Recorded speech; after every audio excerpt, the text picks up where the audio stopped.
Um, I have not been paying as much attention to show news this past week, but I did see that the kids all are challenging each other to the ice bucket challenge, which how is Yeah. that going around again? It's our kids, and when we say that, we mean the Percy Jackson kids. They Yeah. are single-handedly bringing it back because Kevin, who is going to play Chris Rodriguez, he started it. That he posted it and tagged a couple of them. It's an organ. They're doing it for an organization. I think it's in South Carolina that's centered on like mental health.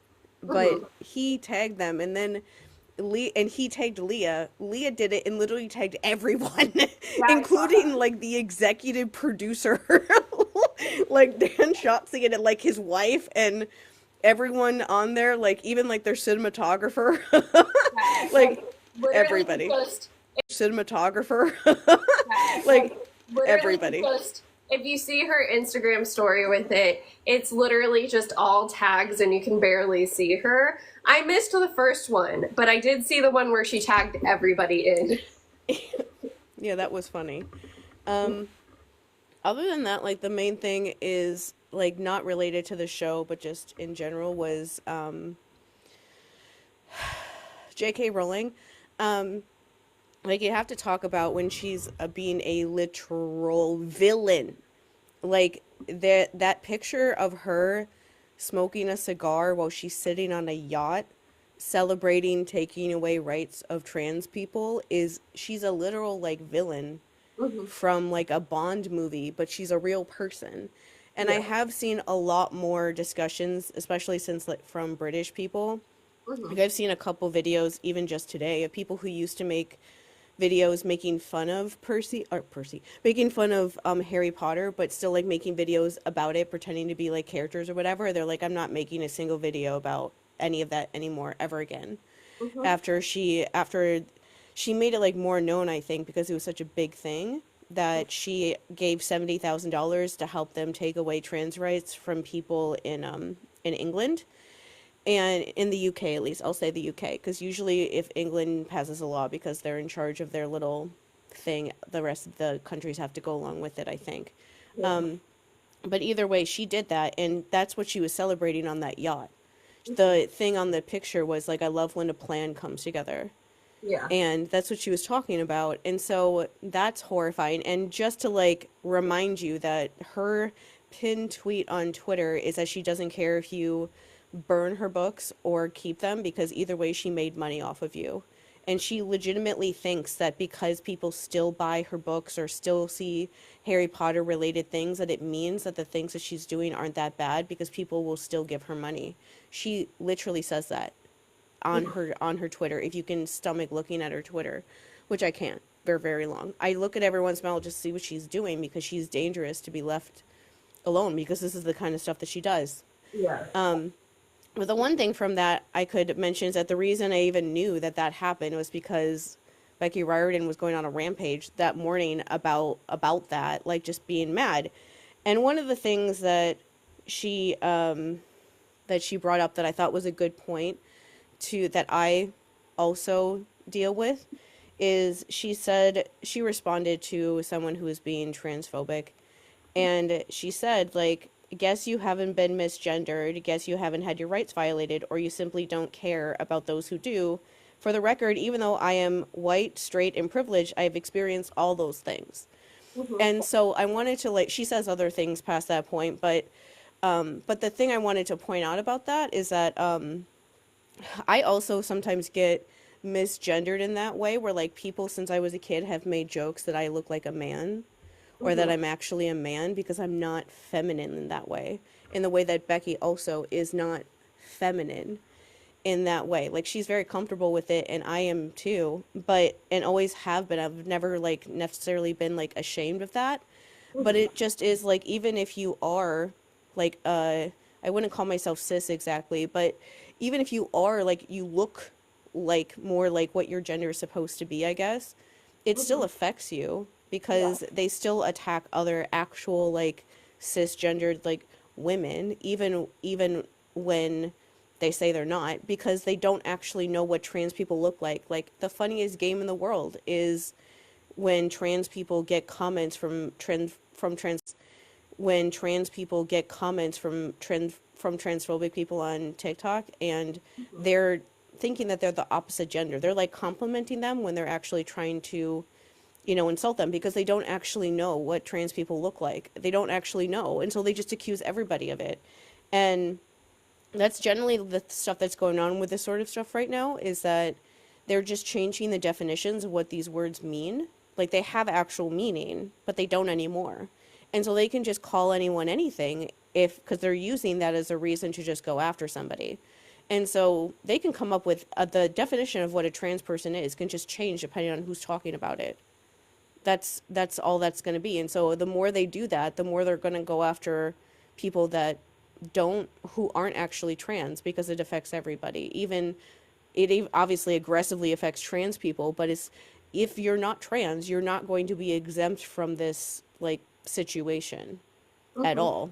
And I'm glad that she pointed that out, because that is one of those things that people don't like to think about. But yeah, if you're not like an overly feminine, trad wife looking woman, then they're going to do the same kind of thing. That's happened a lot already at schools, of people questioning the gender of like a girl because she's good at sports when she's like a white young girl. And it's just because she's good at sports. And that's it. So I was glad that she said that. And then the thing that Issa was like, you have to talk about this, was her talking about like how she uses our like people's podcasts. And then we were like, did she use our podcast? Yeah. So it's funny because like I was telling this to Jake, and for a second he gave me that look like, okay, this sounds like you're dreaming really big here. But then I told him how we connected the dots, which is you had sent a threads to her like of, can we talk about Percy characters and make a little guide? And she said something about having watched our pod and like the people in the writer's room don't get it. Essentially saying you guys kind of get some of the things that we're trying to talk about. Like, these are our inner demons, but we're having to try to work it out with the writer's room. And then earlier this week, or was it last week? Last week, she was talking to somebody, that damn meme page, and they were talking about the Seaweed Brain podcast, but they had asked Becky, like, which podcasts do you watch? And she was like, I watch the ones that help me get a point across to my colleagues, but I'm not going to tell you which one, or like what points I'm trying to make, because that would be a cheat. And it's also like a thing of, we could never know like during that week what they're talking about, so we could never know like what points she's trying to make.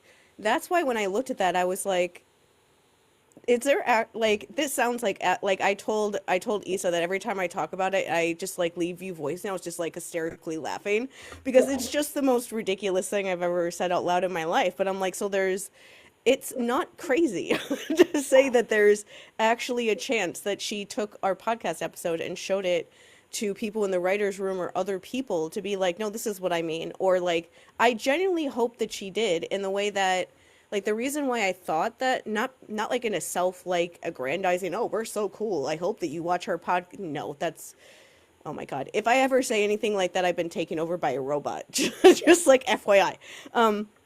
I say it in the way that, like, because the video that she watched was when we were saying, like, we're going through the characters of, like, Percy is the more, like, scapegoated character, and Luke is an example of a golden child with him, Thalia is an example of a different golden child with him, and every time we talked about it, we would, like, talk about why, and then, like, talk about, like, how people act that way in real life, or how people who are scapegoats in real life deal with the things that are in the stories, and like how the stories are like a dramatized version of like real things that happen to real people.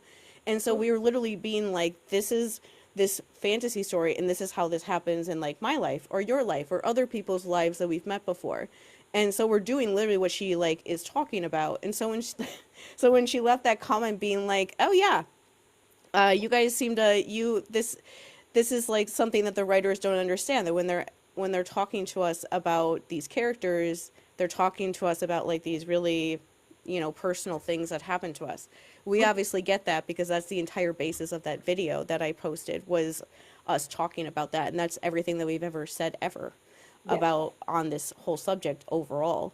And so that's why when I saw that, I was like, she might have done that. And I said, like, I hope she did, because I hope that she could show something like that to them so that they understand like where they're coming from, so that they find a way to ask them questions in like a caring, more like understanding way, of just being like, understand that when you're asking them these questions about these characters, they're based, not only are they based on them, it's like a, a very strong like analogy for things they've been through in their life. And so it's always helpful when people understand that kind of stuff, because there are ways to ask you things about that without it being like super like in your face or like abrupt or like, triggering or whatever. If they can ask you things with like care, and then it's not that bad. And so I'm like, I hope that if even if it wasn't us, I hope that there is somebody else that she can show that to, so that they stop asking them questions like that. Because yeah, I can only imagine like sitting in a meeting being like, why does Percy do this? And I'm like, fuck you, that's why. Like that would honestly be what I would want to say. Yeah. And I'm sure that's part of what they both want to say sometimes too, of like, get off my teenage back. And like, leave me alone, let me live my life. Oh my god. But that must be like absolutely crazy for that to be happening all the time. So that was hilarious of her saying that. Not only like, first off, just the fact that she uses podcasts like that, I'm like, yeah, that's absolutely a great life decision. To be like, let me use fans to like make my point, because you people won't listen to me. You'll listen to the people who watch it though. I'm like, I like good decision making skills, ma'am. And then the other thing she said this week was that she said they were talking about working on like the set, or talking about what the set would look like for the Junkyard of the Gods. Yeah. And I was like, no. I saw that, I was like, absolutely not. Like, the concept art got released, right? Yeah, she was saying, well, it's not even that. It's like she took like a art that somebody else, like an artist made, and was just saying like, getting to talk about this week has been like uplifting, because everything is so horrible right now. You can, if you like think about what they're posting, you can literally see her and Rick like going through the motions of like panic, like the rest of us are. Yes. Like I said, like her yelling at transphobes, and then every once in a while Rick will start posting about Hitler and like things like that. And it's like, that's how they're dealing with like their anxiety about everything that's going on. They're not unaffected by what's happening.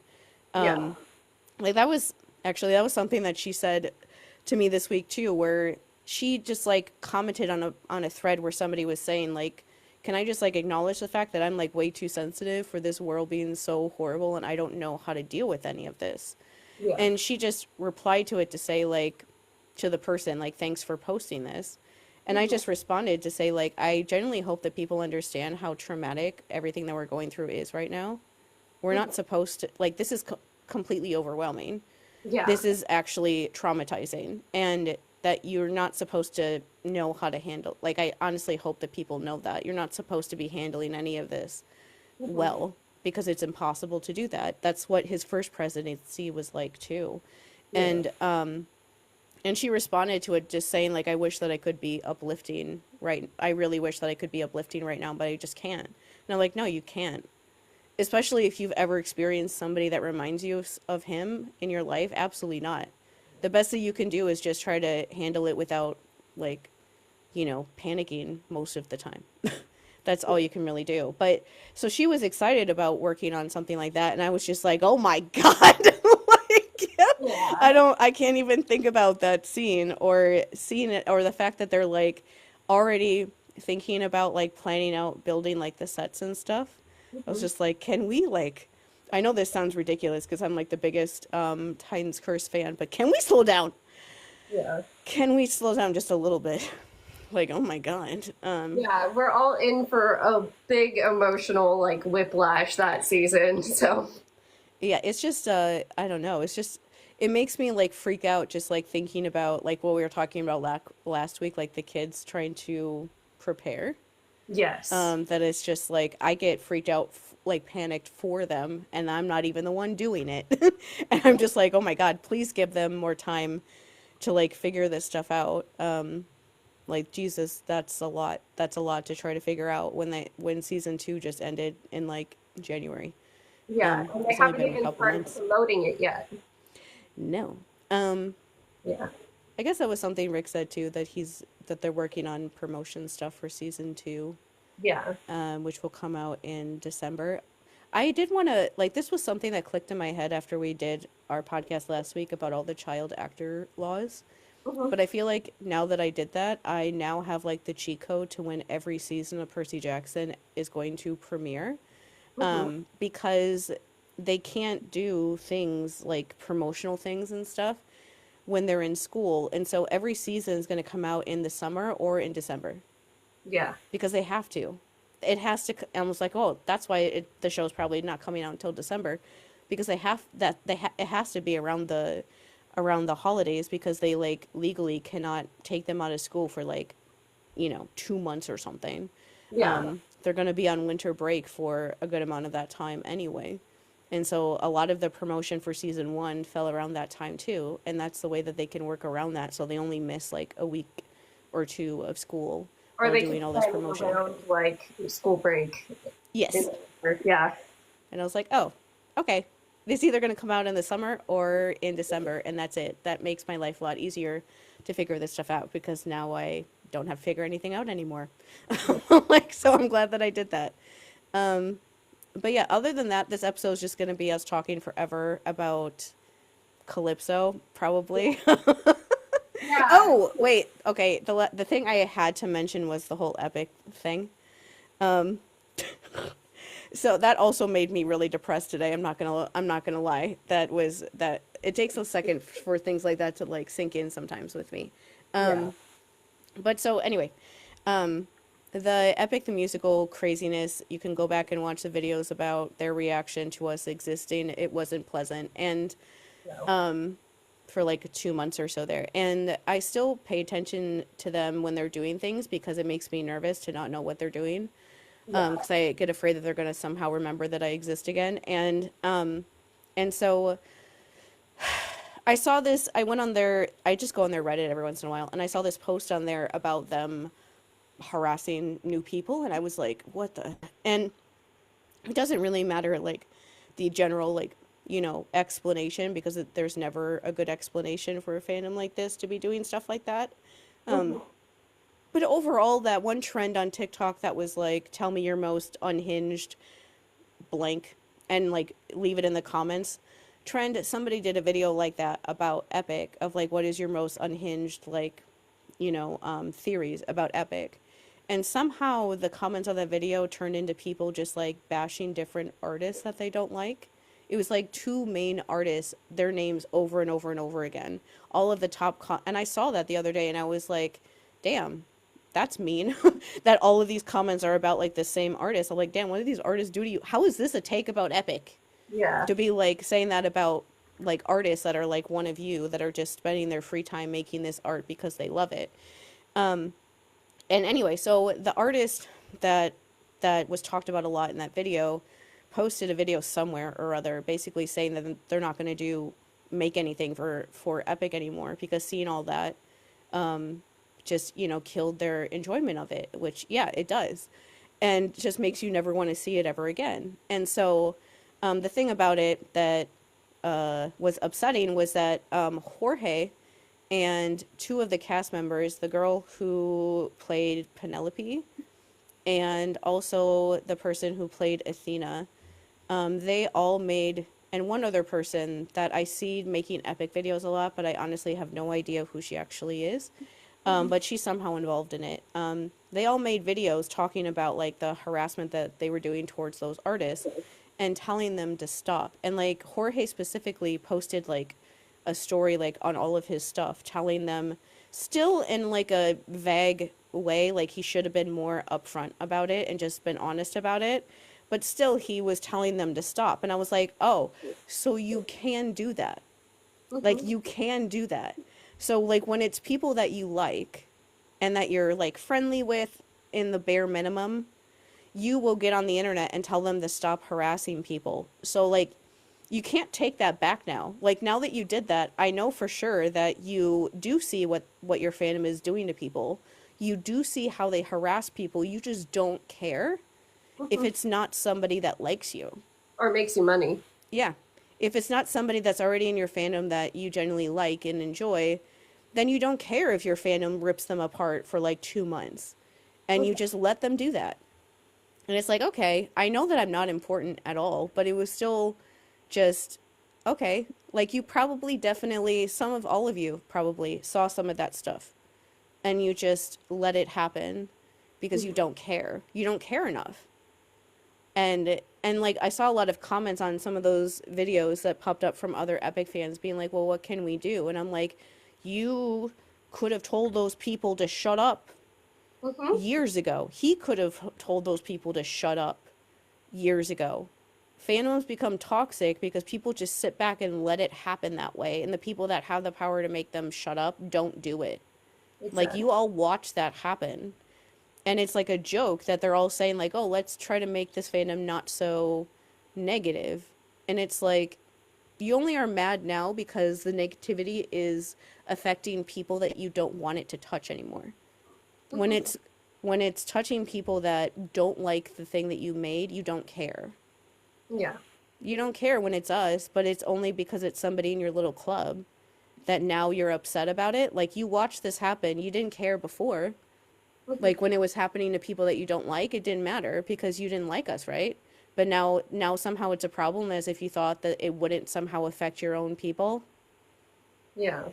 Okay. I sent him an angry message when Shannon told this to me because I was at, Easter, and thankfully it was with my in-laws. They're not religious. It wasn't religious. But Easter in general, because of, like everybody posting their He is risen stories and just more religious stuff comes up, it's a little bit hard for me. It's a hard holiday. So I was already triggered that day. I was already feeling it. And then I see that story he put up. And first of all, 3/4 of the story was him just praising his fandom. And it was only a little like paragraph in it where he's like, and also don't harass people. Like, and I had messaged him when you were going through the thick of it, and I like never, I don't know if I ever showed you the message, but I was like, look, these people are literally telling my friend to unalive herself, and I'm scared that that is their goal and they will not stop until they get it. Can you please do something? It felt that serious. Like, I know that like it wasn't getting to you that deep, but there was a part of me that was like, I really don't want these people to succeed in whatever fucking mission they seem to have here, Yeah. And like we both tried a lot. Like I tried to message him I did these knowing that he likely wouldn't see it, but it's like when you're being harassed like that, especially because the reason why we were being harassed is because, oh my God, one of the things about the whole artist thing that I was like, this is the height of hypocrisy, is that they were trying to say that the artists that they were just deciding not to like, they were trying to do that thing where they're trying to work backwards and come up with a reason to not like them so they didn't sound so irrational. And so they were being like, oh, they drew corn. And it was like, no, they drew fan art of two characters having sex. I thought this was Greek mythology, and you should get better at dealing with stuff like that. Didn't you tell me that for 2 months straight? That this is Greek mythology. Why are you upset that there's a song about gang rape? Shouldn't that be something you should just expect in a musical about the Odyssey? Gang rape? Was it fan art of Odysseus and Penelope? Like, no, it was fan art of like Zeus and Odysseus. Like that's vanilla for fandom. Like there's fan art of like every possible scenario of people hooking up, especially queer everyone hooking up. That's just how fandom is. That's what fandom is used for, to show things like that, because they usually never happen in like real things. And so Renaissance art is littered with this shit, of scenes of Greek gods doing their thing, however freaky it may be. Yeah. And like, so when that all stuff was going on, it's like I messaged him on TikTok. I sent a message on Instagram. You sent a message to him on Instagram and on a couple comments on TikTok. I took effort to look up his email address. and found his email address and sent him an email about it too, with like links to like videos to show what was like going on, because I don't expect people to know all the time what is happening in that sort of a way. And so it's like we like tried, and it's more of the thing that if they saw the videos that people were making about these artists that had like a million views plus, the videos that people made about me had a million views plus too. So they likely saw those videos too, like because it's like if they know about this artist and this fandom acting this way, if they're that entrenched in the fandom stuff, then they know about it when people went after us or people went after other people who had valid critiques of this musical. Mm-hmm. And so that's wild. I was like, it's almost better if you just like never acknowledge anything, because once you do it one time, then you show that you are aware of it, and it makes people who you never said anything about look at you like, why didn't you do that about me? Mm-hmm. Is it just because I'm not cool enough, or like I'm not, I'm not cool enough for you, that Yeah. it wasn't worth it for me, but it is worth it for this artist? Not to say that this artist doesn't deserve people to stand up for her. She does, but everybody does. Mm-hmm. Everybody deserves that. That's like the bare minimum. Like nobody would ever do that in like Percy Jackson, because Becky Riordan is going to show up at your house and scream at you. Like she's gonna like she's gonna find out about what you're doing. That's literally why she's there. And like my favorite interactions of Becky of all time is when she's putting people in her place. Like I told you this the other day, that I just sometimes think about how that update Percy account was like teasing, giving away spoilers for season 2 when they were filming, and she just popped up in their mentions being like, "What?" and and the like account was like, "Hi Becky," and she's like, "Hi," and she's like, what are you talking about? Like, what are you posting about the show that is me and my husband's life work, where I'm on set for it right now? What do you mean you're gonna post? What spoilers are you posting, ma'am? And that updates account never posted another spoiler ever again, as she shouldn't. But that's why you do that stuff. Or like when people were like speculating that somebody was Cersei, and she just replied, "No." Mm-hmm. And I'm like, that's all you need to say. Like, Yeah. and you just immediately stop it. Who knows what wild things people would be thinking about this, like season 1 and season 2, and just the show in general, if Mm-hmm. we were like left to our devices like that. She's there to like stop that craziness Yeah. from going any further. So like that's what you're supposed to do, Yeah. instead of leaving vague things about like, this fandom's really great except for this one thing about these artists. Like, I had to go searching to find out what he was talking about, and I was like, you're messing with an artist because he said the word artist. But I had to go searching to find out what he was even talking about, because his post was like, imagine if when Rick posted his blog about Leah, that Mm-hmm. like we didn't know what he was talking about, and we Yeah. had to go like searching to find out that people were being racist towards Leah. Like, no, he made it very obvious what he was talking about. You didn't have to wonder what was going on. He told you exactly what was going on, and he told you to stop, Mm-hmm. and told you to instead take it out on me. Be Yeah. mad at me. Don't be mad at this child. What are you doing? That's the kind of stuff that he should be doing. Like, why? What are you doing?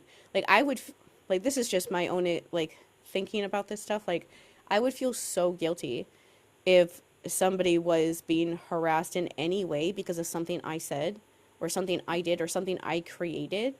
I would feel so responsible. I would never want them to be doing that because of something I did. And Yeah. so, like, that's why the Riordans are like that, because they don't want people to get that experience because it's something they made. And Mm-hmm. it's like, yeah, he should be out there doing that stuff about the work that he made, but he's not. And so it's just like crazy town. Yeah. Yeah. I definitely left him a few angry messages. Who knows if he'll ever see them, but I couldn't let that one go. Like, I'm sorry. Don't I have make a a hard time. musical about the Iliad. Yeah. Don't do it. Don't do it.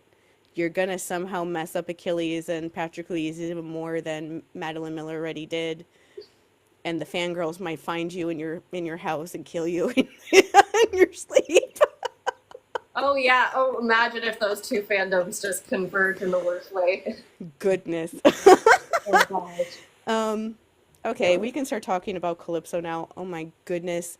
Yes. Um, that Okay, so I still have all of my Calypso notes too. It's funny, like I didn't throw them away because I knew she was going to come up again. But so we for the chapters for today, we're starting on chapter 12. I take a permanent vacation, and this is right after the whole Mount St. Helen thing happens, where Percy just makes water come up because he's literally burning, and then he flies through the air. Apparently, he flew right to Ogygia, which is Calypso's island. And he wakes up, like, sees that, there's blue sky, trees, and a girl, and then falls back asleep. And it's kind of like a continual, I'm waking up and falling back asleep, seeing these little snapshots of Calypso, of the island. But when he finally wakes up, he's about 20 pounds lighter and still pretty pink from getting burnt. yeah, his skin is still pink. He's lost 20 pounds. He says that his clothes still smell like something was burning, like the edges are like singed. And he looks his like and when he talks, like his voice sounds all messed up like you would when you're like really sick or something.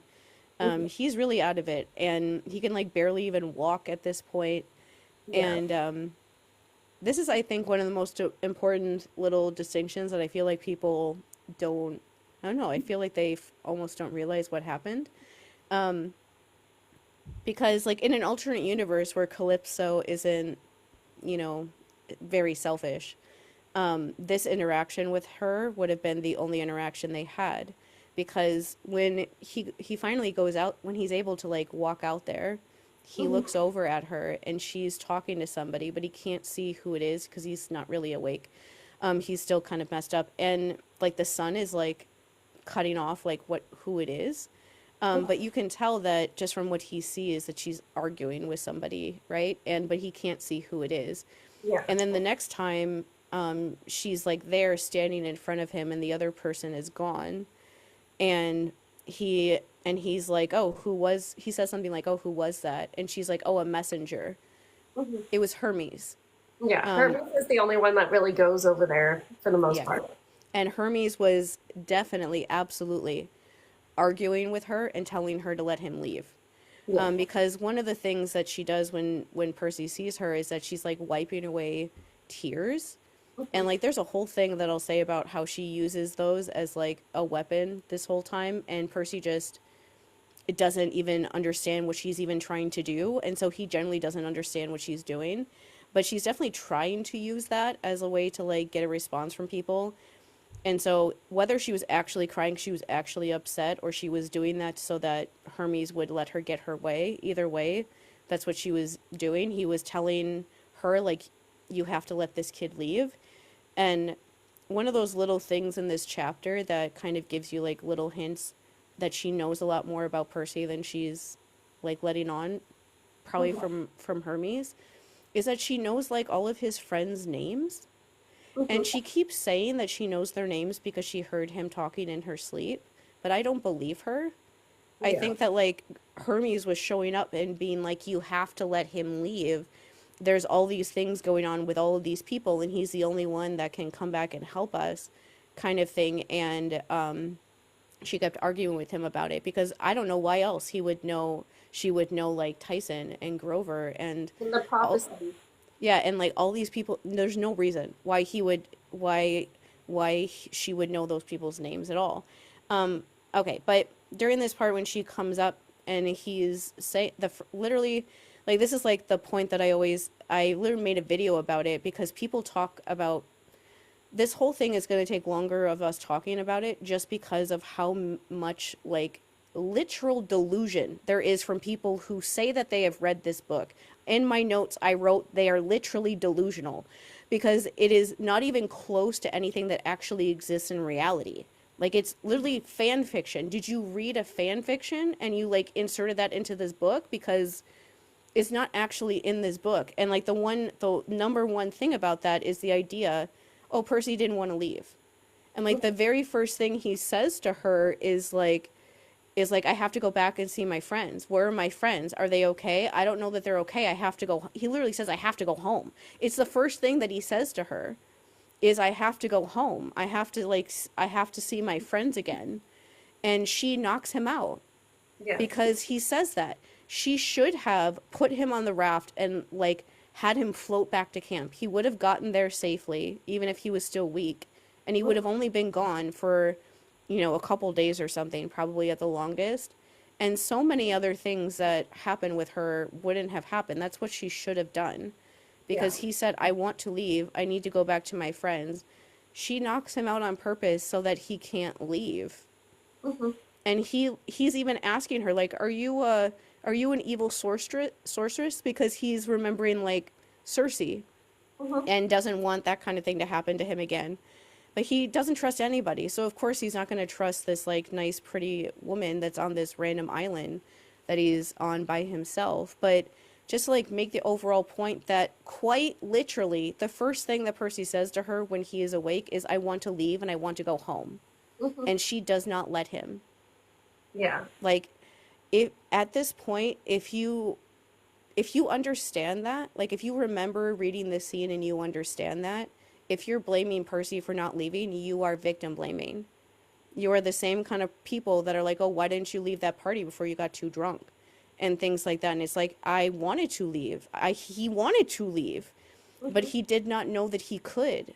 Like he spends the whole rest of the time thinking about how much he wants to leave and wants to go back home until, you know, the reason why he doesn't want to leave is it has nothing to do with Calypso.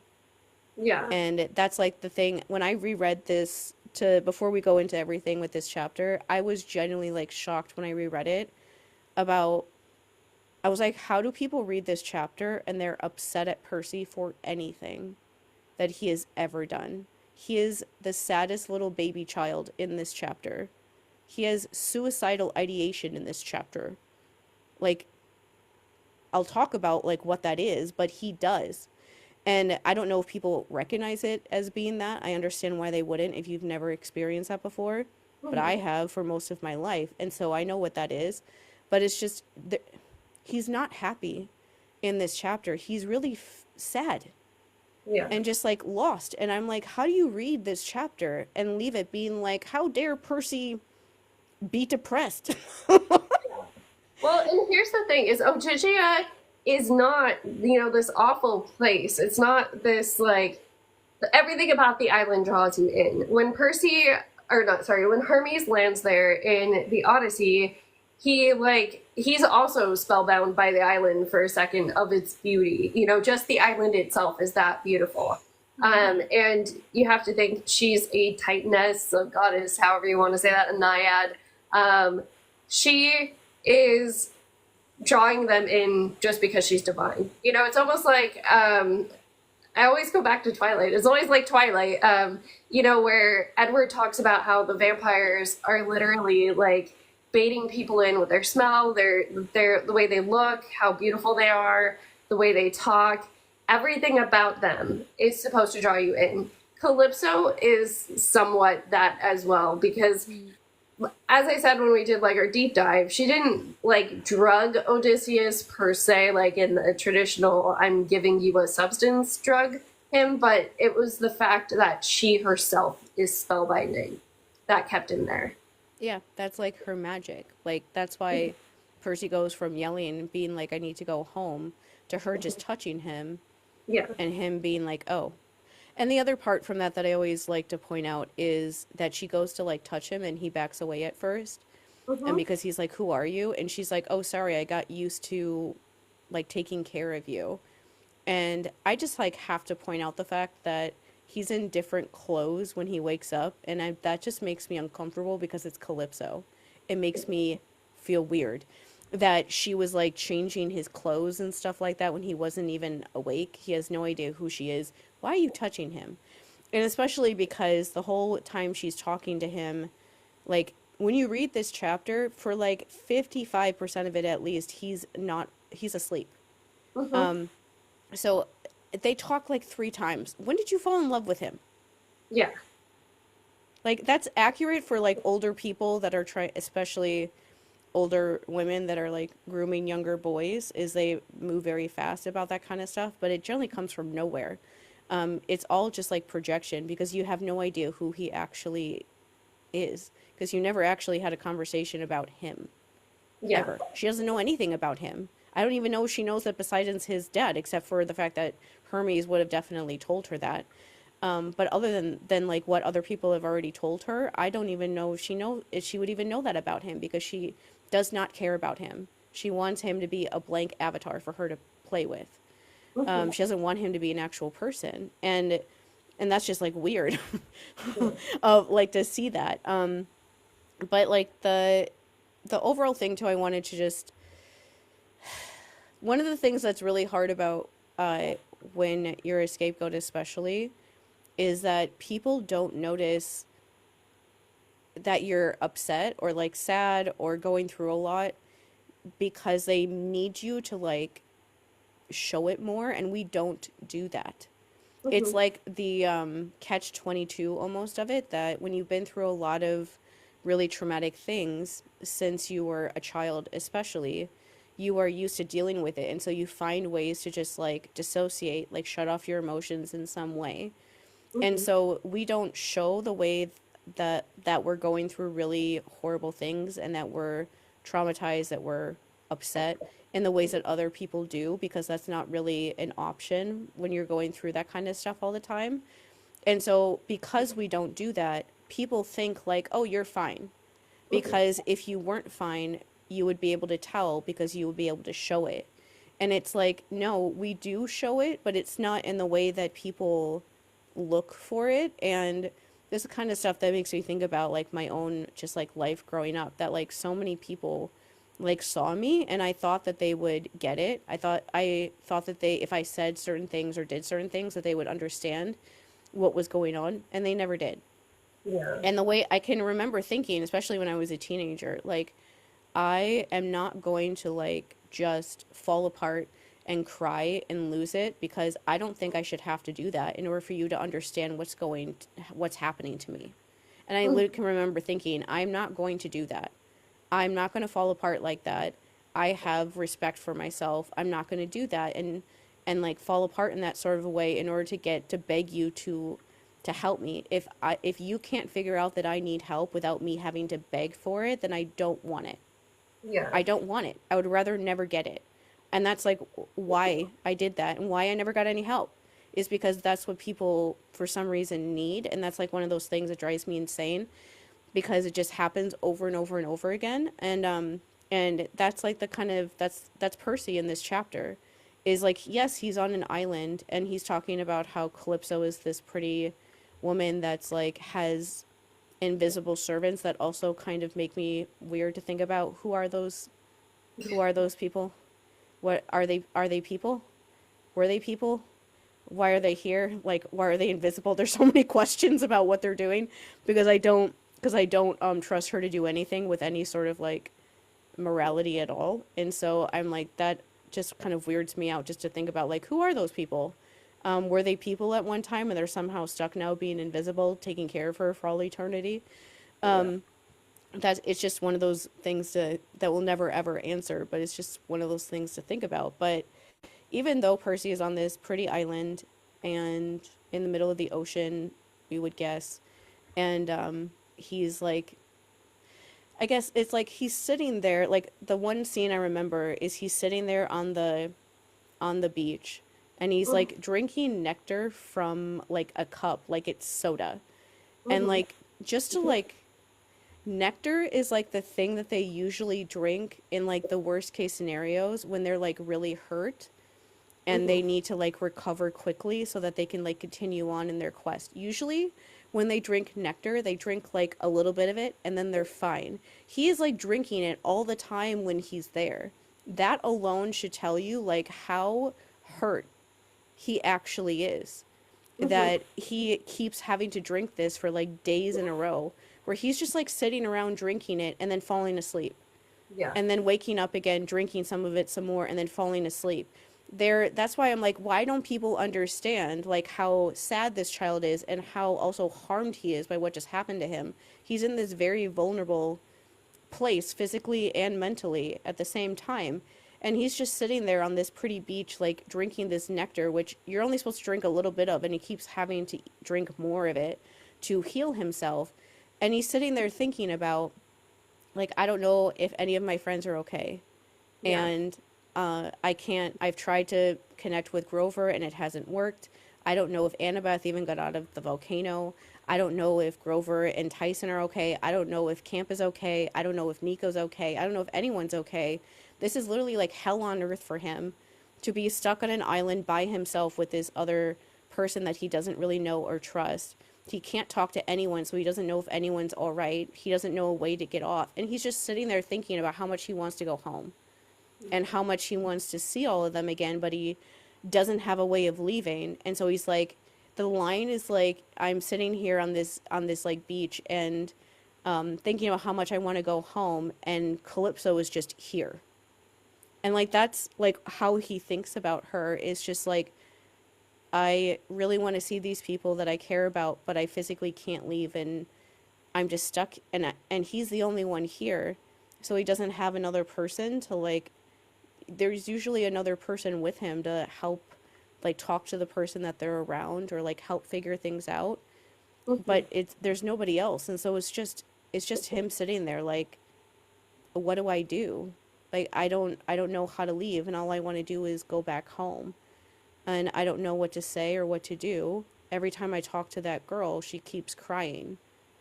And of course, because it's Percy, the way that he thinks about it is like, I just make her sad. Yeah. And that's literally one of the things he says is, I just make her sad, and I wonder what I'm doing to make her sad. Like, he doesn't even question the idea that he could make somebody sad like that. He's wondering what it is specifically that he's doing this time to make her feel that way. And he doesn't even, like, question what she's doing. But it's just like there's a lot of, I guess, clues, I will say, literary devices, you could say, that give you the idea that, like, Percy is really not happy in any way, shape, or form. And just because he is on this island and he's physically alive doesn't, or that he's on this island with Calypso doesn't mean he's like, yeah, this is like a great time. He's objectively so unhappy that he doesn't even know what to do with himself besides just sit there, Hmm. because that's all he can do. Just sit there. He can't even walk for more than a couple hours at a time without needing to like fall asleep and rest again, because he's still so hurt by what happened to him. Much less like the mental stuff that's going on. Like, would you imagine imagine just like sitting there somewhere, like our version of that would be like if your car breaks down and your phone dies, Yeah. and you're just sitting there thinking about like, and you're trying to drive somewhere to like go to the hospital to see somebody there, and you're just trapped there and you can't leave. All you're going to be thinking about the whole time is how much you want to leave and how much you want to be around the people you want to see and how desperate you are to leave, but you can't leave. That's like what he's doing for every day that he's on that island. Yeah. He's not thinking about like, oh, Calypso's so pretty. Calypso's so beautiful. I want to marry Calypso. Yeah. None of those thoughts ever even enter his mind. And um one thing with Calypso that I feel like kind of helps give perspective, I think, about her, that comes up is when he mentions Zoe. Hmm. He sees Zoe's constellation, and I was like, Yeah. oh, and my favorite. And but one thing that I get comments every once in a while of people saying this about Calypso is like, oh, Calypso has the mind of like a perpetual like teenage girl or like a young girl. So did Zoe. And um there is a part where Percy mentions Zoe without knowing that Zoe's her sister at first. Hmm. But we know that there's sisters in this story because they're both Atlas's kids. Um, can you imagine Zoe doing anything that Calypso does? No. I mean, she Because didn't like men, but yeah. they are the same age. They are the same age. And so if you're not going to fall over yourself and make excuses for things that Zoe did that could have harmed people too, in that same sort of a way. It'd be like, oh, she's a child. Oh, she didn't know what she was doing. Oh, Zoe didn't know what she was doing when she was rancid to Percy before she really knew him and left him at camp just because he was a boy or whatever. Like, yeah, she knew what she was doing. She took responsibility for it and apologized for it later on in the story. If you would never expect Zoe to act that immature, then why are you letting Calypso act that way and giving excuses for her for why she acts like that? Why are you doing that? They're the same age. You know they are because you know they're siblings. So why are you doing that? Stop doing that. Like, treat them the same. Like, this is also like a whole scapegoat golden child thing, but people usually give golden child so many excuses, and you're sitting there as the other side like, do I get none? Like, I literally get none. Like, why are everyone like babying this person, but I am expected to just deal with everything on my own? Why is it like that? Yeah. Well, let's see. So I'm trying to think what. Yeah, he sees Zoe's constellation, and then he finds out that she. Actually, this happens before this. They're talking about that she's being punished. That is why she's on the island. This is a Rick invention. It's not in Greek mythology canon, which there isn't a canon, but it's not from an ancient author. It's a Rick invention that this curse is she is stuck on Ogygia as a punishment for helping Atlas in the original Titan War. And the reason this comes up is like he is comparing her to Zoe. He's like, wait, why are you being punished just because you're Atlas's daughter? And that's when she has to say, actually, I was on his side. And it does make him question something that I do think he needed to question in that moment, which was, am I only on this side because my parent is on this side? And like, we know, ultimately no, like, it's not just his parent, but it's all of his friends at camp. And being on, like, the side of, I don't want my, like, demigod and mortal friends to die isn't a, it's not the same. No. And I will say, like, the first time he accidentally, like, he brings up Zoe without realizing that she is her sister when he sees the constellation, and he's talking about like, oh, one of the bravest people I ever met did this and this and this, and she like literally runs away crying. I was like, you're just trying to bait him. Yeah. You're trying to get him to follow you, to be like, oh, what's wrong, Calypso? Do you need a hug? And he's just standing there like, anyway.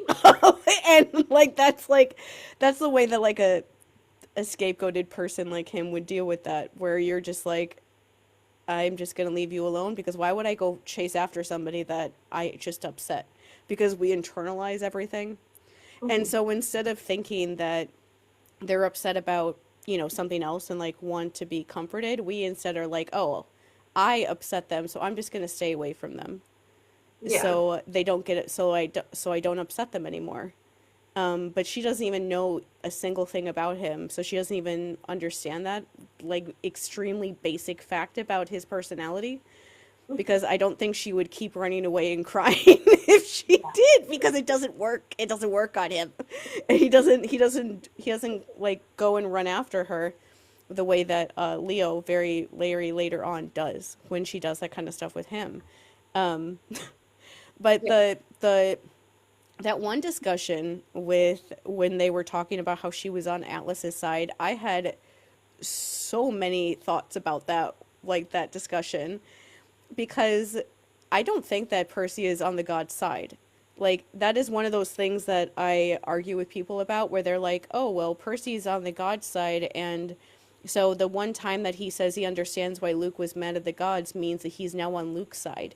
And it's like, that is not how any of this stuff actually works. Percy is on like the demigod side. Like, Mhm. that is the only side that exists as that it should be. That is the only side that matters, are like your fellow people that are being hurt by the same people as you.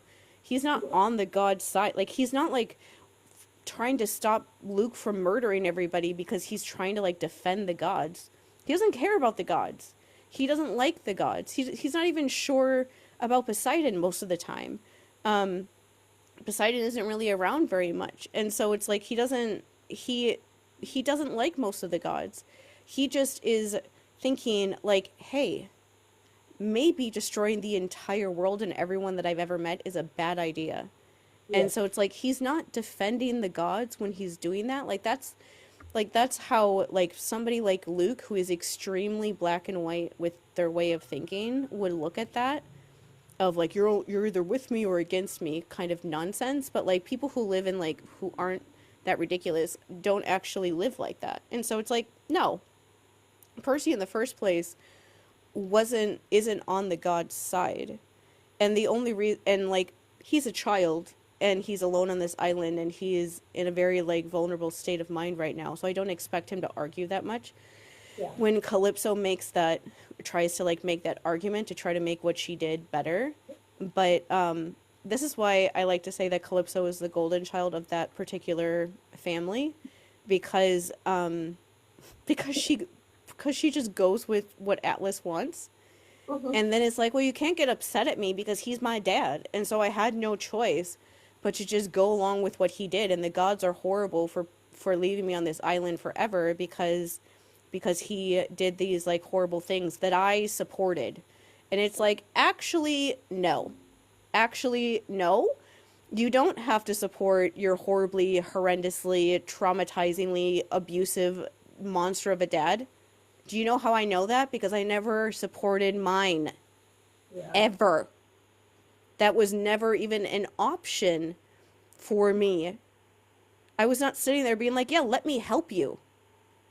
Like, no, it was the opposite. So no, you don't have to do with what your family wants to do, especially when you realize that they want to do horrible things. But also, if you do those things because want to go along with your parents because you're trying to please them and making them happy, I can understand that. I can very much understand why you would want to do that, why people do that. But also, if you do that, then you have some sort of responsibility for the decisions that you have made. That's like, this feels very similar to how people talk about Luke, where Yeah. they're like, well, his dad was never around, so it's fine that he just murders everybody all the time because the gods are horrible and Hermes sucks, blah, blah, blah. And it's like, yeah, but like, he's still making the choice to do these things. Like, yes, the gods are always the problem, but he's actively making everything worse by harming innocent people. And so, like, he's still responsible for his decisions. Like, Hermes being a jerk doesn't, like, somehow cancel out everything that he has done. That's, Yeah. like, part of, like, the tragedy, but that's just true. That's, like, reality. Even if somebody is terrible to you and still is terrible to you, doesn't mean that you're not responsible for the things that you're doing that are also making it worse. And so it's like, yeah, Calypso deciding to support her dad when he wanted to like destroy all of the Olympians and he lost. It's like, yeah, you didn't have to go along with your dad. Zoe didn't. Mhm. She didn't. She ran away and gave up her entire life because you all scapegoated her and refused to even acknowledge the fact that she was your sister anymore because Yeah. she wouldn't do that. But like, she lived a much better, happier life than you will ever live because she actually like wanted to do the right thing and stuck with that, even if it meant that she had to hide for thousands of years from that person and ended up getting killed by him. Like, that's what you should do if you actually want to be like, be yourself.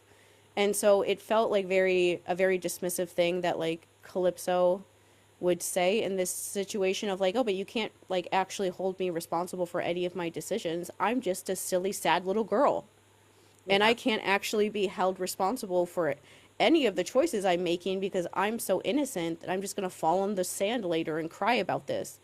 That's basically what she's doing, but it's like you supported somebody who was trying to destroy the entire world. Like, you basically were supporting Luke, just younger. And Yeah. so it's like, would you be okay with like Kelly or something suddenly just being like, "Oh, don't be upset with me because I supported Luke because I changed my mind." And it's like, "But you still supported him and helped him kill people for an extended period of time." Like that's like what Calypso was involved in and doing. And so it's like, yeah, honestly, like being stuck on an island by yourself and being forced to like in a roundabout way try to learn empathy for people that you refuse to learn is not that bad of a punishment. It's bad for her because she wants attention, Hmm.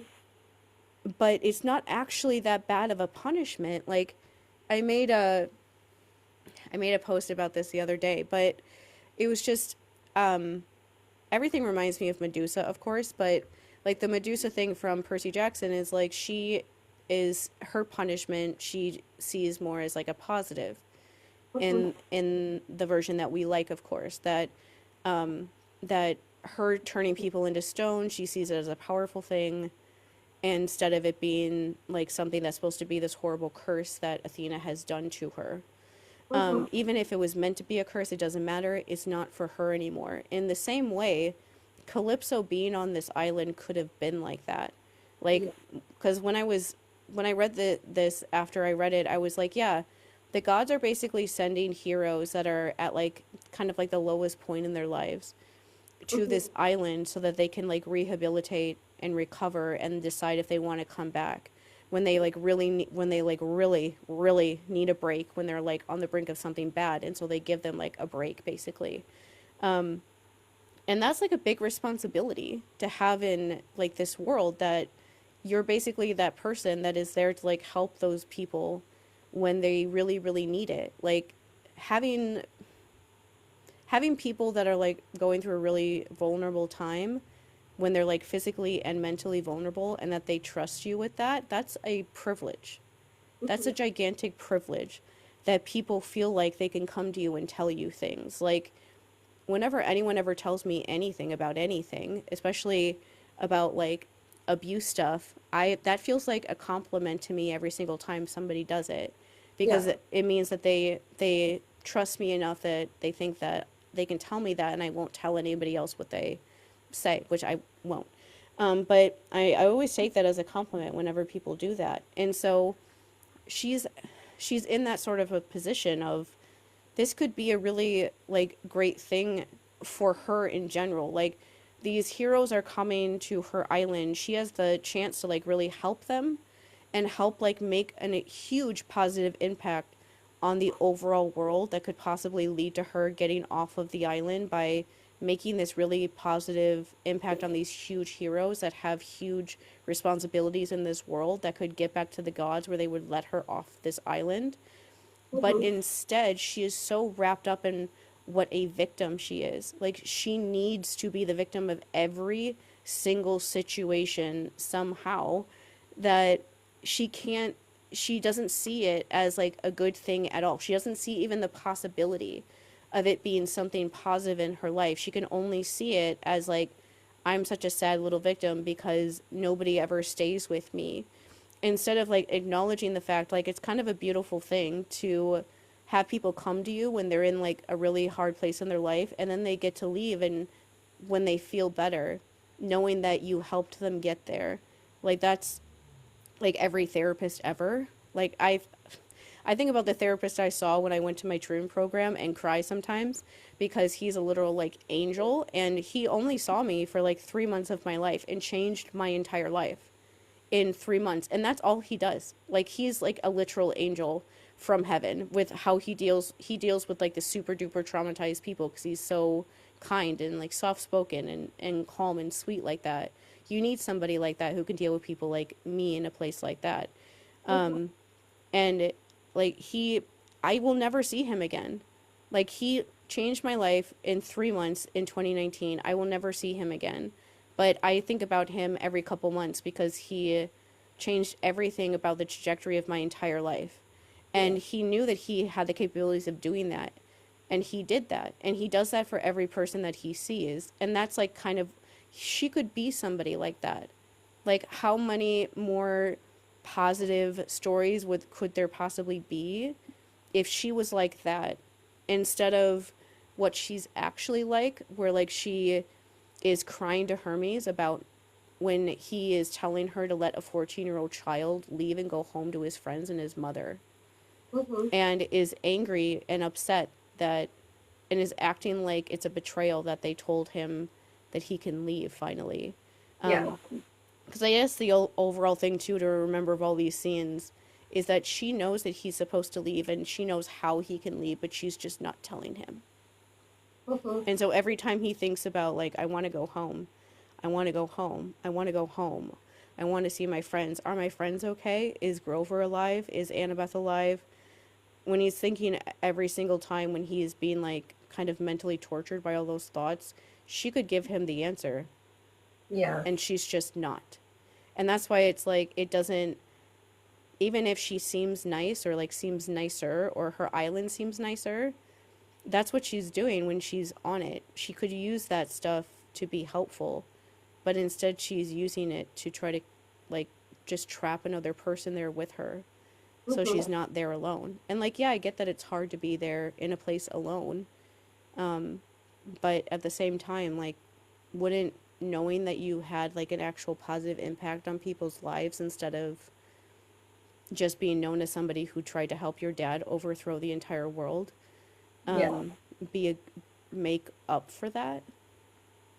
Well, and I think a lot of people falsely sympathize with her because of the unrequited love aspect.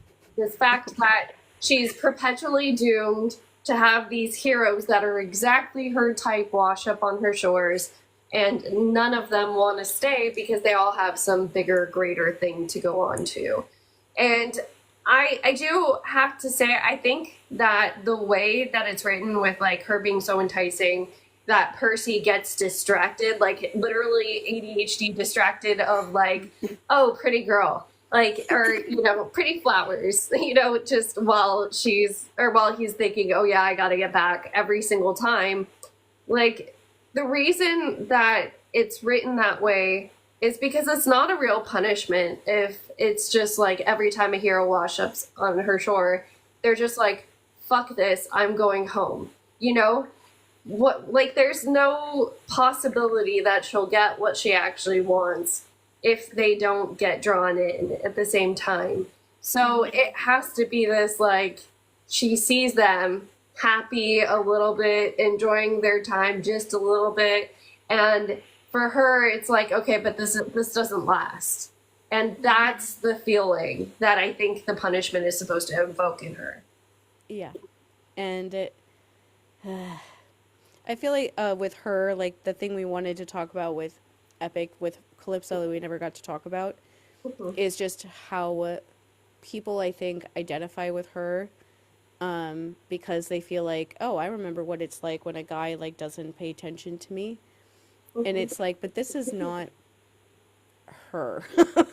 Like, it is her, but also not, because, like, when we get to the end and she tells Percy, like, oh, I'm in love with you and you're just my type, I want to, like, jump in and ask her, like, what is your type? Is it just a person?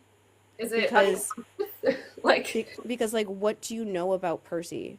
What about Percy is your type? What do you even know about him in this moment of his life? Do you know anything about him? You don't, because the majority of this story, he's asleep, or he's sitting on the beach by himself thinking about how much he wants to see his friends again. They hardly even talk. They are hardly even have a conversation. So, yeah, like, what even is your type exactly, besides just a breathing person that happens to be near you? Because, like, every that's why I feel like every person that they send there, no matter who it is going to somehow end up being her type, because everyone is, because you can just project anything you want onto somebody when you never actually get to know them. yeah, When you just, like, fantasize about them, when you watch them sleep like a creepy person, and then when they're awake, you don't really listen to anything they say yeah. for long enough, because you end up running away crying no matter what they say or do. Like, that's yeah. Then you never have to actually get to know a person. Like, if anything, Calypso is like the personification of limerence, And like limerence is this thing that happens to people, especially that have trauma, but also I read somewhere that happens to people. I don't want to say neurodivergency because it's more than ADHD and autism, but with those specific things in the neurodivergent umbrella. Mhm. And it's basically the idea of like, it's like parasocial relationships, but on steroids with like people that you might actually know, where Yeah. like you just make up this entire fantasy about this person that you don't really know and you don't really know them, but you just like imagine like, this is the person I'm gonna marry, or this is like the best friend that I've ever had, and it like immediately ruins the relationship you could have with that person because you put them up on this like gigantic pedestal that they could never possibly live up to because no human being is perfect. And so when they do something or say something that you don't like, that is like immediately like snaps, and you go from like thinking that they're perfect to never wanting to talk to them again, because they did like one thing that you don't like, and you just walk away from them and leave because you never actually knew the real person. If you knew the real person, you would have a chance to get to know them, and you could have like an actual relationship. But when you just kind of project the whatever fantasies you're looking for on a person, it like keeps you from ever like being actually like emotionally vulnerable or anything like that. And so that's what that feels like, that she's like that as a person. Yeah. Basically, that's what she does all the time with these heroes. Because Percy and Leo are like alike but also not. Like they have like similar sort of like trauma things in a way, but they deal with them extremely differently, which makes them like similar but also not at the same time. Like Percy is his like just like a basic thing, like Percy's sense of humor is very like self aggrandizing. Like he like puts down himself as part of his humor. Mhm. Leo is the opposite, where he like will talk up himself in a way that is like a joke, but he talks up himself so much and puts down other people as like a joke. And so he does like that kind of thing where he'll be making fun of you to your face, but he'll say that he's kidding. That Mhm. automatically like pushes people away from you because they don't know when you're joking, and it's just one of those things to like that keeps people away from you. Percy has like a sense of humor in that sort of a way, but his sense of humor is being hard on himself, which Mhm. makes people want to be like around him and like him more. So he has a little bit of an easier time making friends than Leo does, Mhm. and has like actual bonds at home, which is why this stuff with Calypso doesn't even occur to him to even really think about it, because Yeah. he has like real people in his life that he has real relationships with. Leo's sense of humor is like the opposite of Percy's, so it keeps people from having like real connections with him, and so he falls for Calypso stuff much later on in the way that Percy doesn't. And so Mhm. like that's what I say mean by like they're similar but they're really really not. Where like how are both of those two kids like her type when Yeah. they're not really the same in any like true like way when it comes down to like what's important to them or how they act or who they are as people, really, at all. And it's like they're not the same at Yeah. all, really. um Well, I think she's in love with the idea of a hero rescuing her and taking her away more than she is yes. in love with these actual people. And I was one of those girls. Throughout elementary school, I had a crush on a different boy every year. Like I don't know. I always did that, and it's kind of funny to me now because I have a 12-year-old who, at least what he says to me, has never had a crush on anybody. You know, he says never wants to get married, never wants to date still at this point. And so, He's one of me. He's yeah, ace. potentially, I don't know. You know, like I don't know when puberty hits, like if that's gonna spark something, who knows, you know? I'm open to all possibilities at this point. Like, but at the same time, he's still so little. But I think about the fact that I started this at 5 years old, and it was 100% like, because I think even in my little kid brain, the logic was my situation sucks. And the reason it sucks is because I'm in this single parent household. So I need to make sure that when I grow up, that I keep my man. Like, I have a man and I keep my man. And the sooner I find him, the sooner, like, I'm going to be happy. For whatever reason, I had that mindset from very, very early on. And, like, I don't know. It's really toxic because like you're just essentially projecting onto different people every single time. And I can even say the same thing as like Calypso. None of them were alike. You know, none of them were that alike. I did I did homie hop. I gotta confess to that. In high school, I got in trouble for that because there was a friend group I jumped around. But in terms of the guys, they were like all so different that I was like, okay, maybe this time, maybe this time.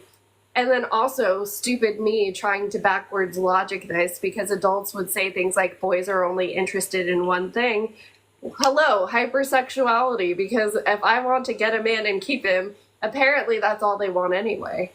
Like, it's and so Calypso wants so bad to have a companion at the very least, but probably to get off the island as well, that it's just like anybody is that possibility to her. Anybody has that potential to her.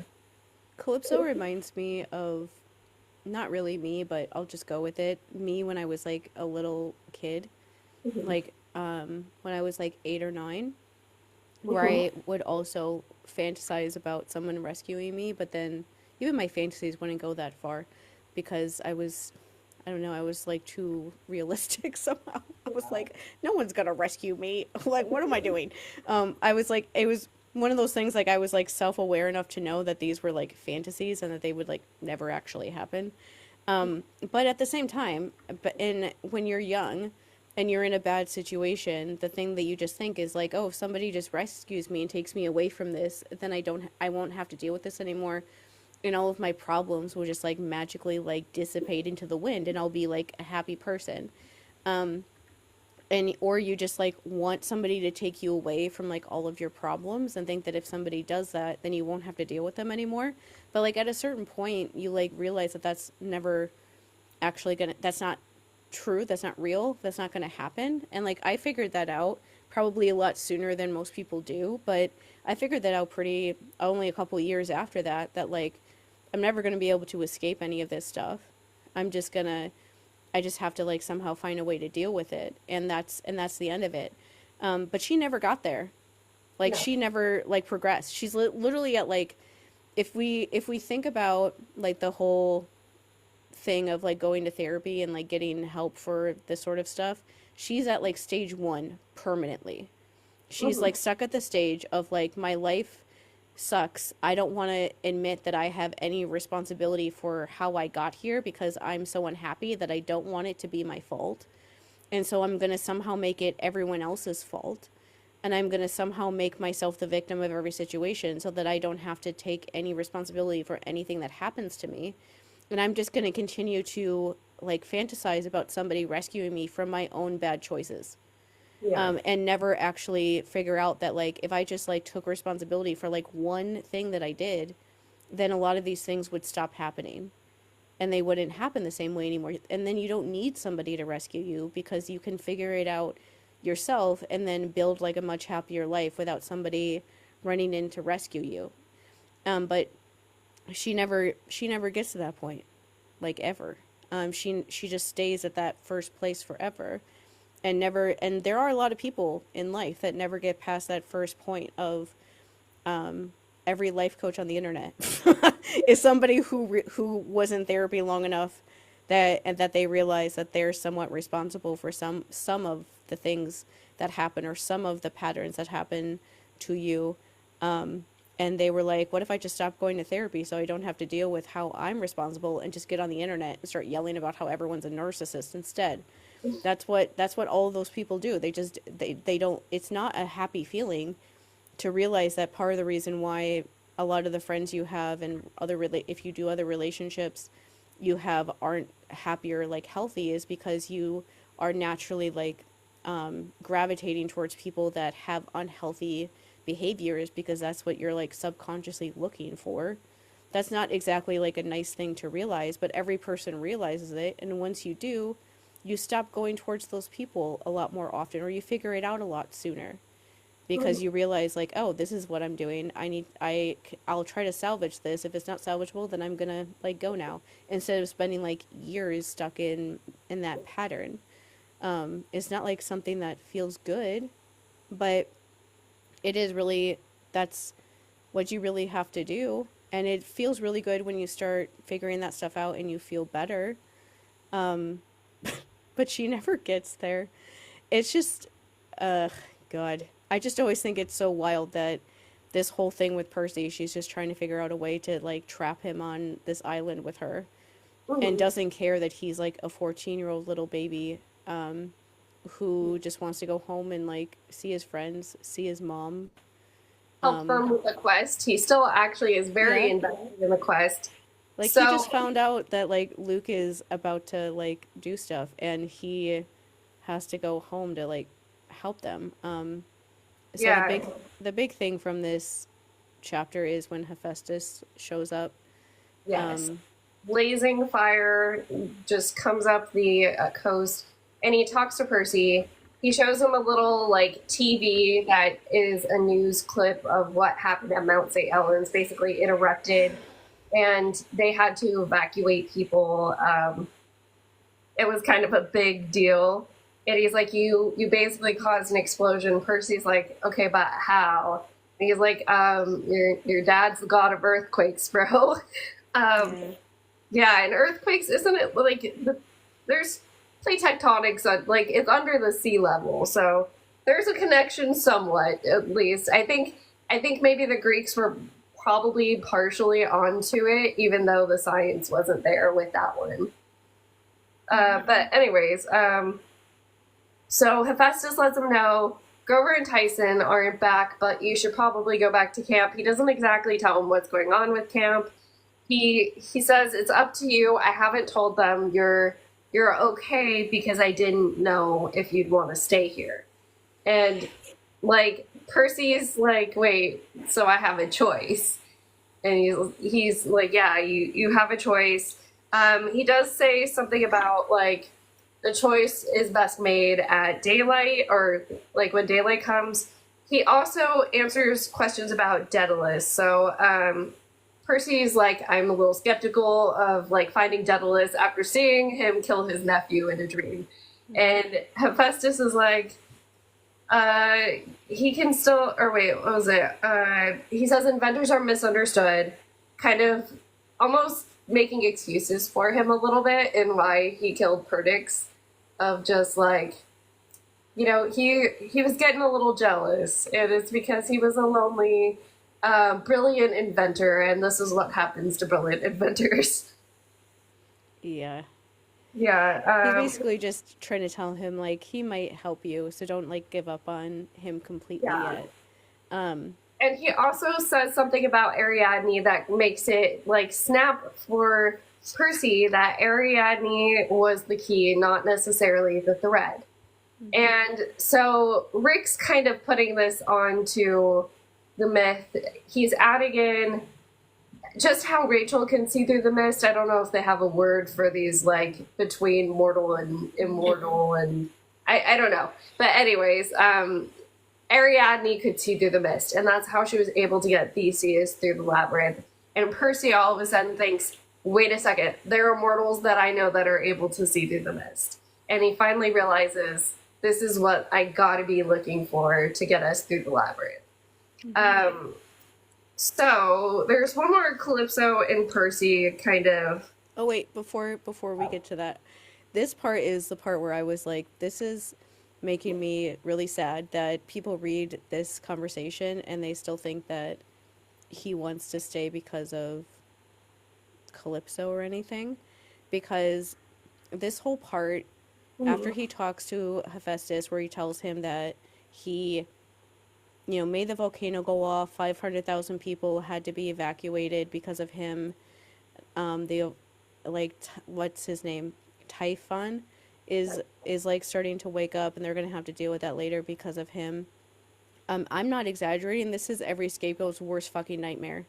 Yeah. Because there is like a very strong, overwhelming feeling you have the entire time you exist when you've been in that role that you are dangerous, that you're Mhm. bad, that you hurt people. Like, every single person in my life that I've stopped talking to, I stopped talking to them because I am convinced that I hurt them and I don't want to hurt them anymore.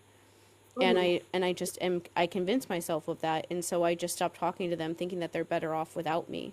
Who knows if that's actually true, but that's what I think. And I'm always like afraid that I'm somehow actually bad and I'm actually a bad person. And I just think that I'm a good person because I'm deluding myself into believing that. That's why like the epic stuff and other things like that in like a big level are hard, really hard for me, because I feel like that's them being so angry at me is them proving that correct.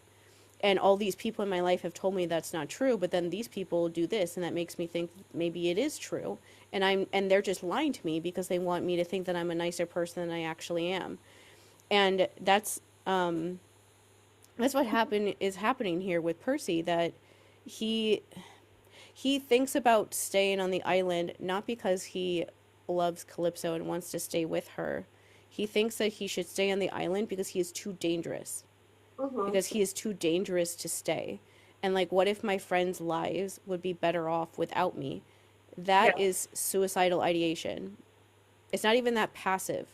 If you are like, people might consider that passive suicidal ideation, but it's pretty much just suicidal ideation. That if you are thinking that everyone else's life would be better off without you, that Mhm. means you don't think you deserve to live. And that's basically him saying, maybe I should just, like, when he says later on that like Calypso is always going to be like his what if, it's not like a romantic thing, because the reason why he thought about staying has nothing to do with romance. It's Yeah. because he's thinking like, what if I just stayed here and I just had the guts to stay here, and then my friends would realize that they are better off without me, and the Mhm. world would be better off without me, and everyone would just move on without me, and they would all be happier, and I can stay here on this island and rot by myself because I don't deserve to have them anyway. Like, there's a very like I don't know how to describe this sort of thing that we think, but I think that way all the time still, is this like idea that everyone else's life would be better if you weren't there. And especially when you are struggling with that stuff really badly, a lot of like this suicidal things that we feel is like, I don't deserve to live. I'm a bad person. All I do is hurt people around me. But I'm also so like dependent on them and I need them in my life because they're the only reason that I continue to live, that like, if I had the guts to just like leave and never speak to these people again, then they would be much happier without me. But I can't do that because I need them, and so they continue to not be as happy as I think they would be if I wasn't here.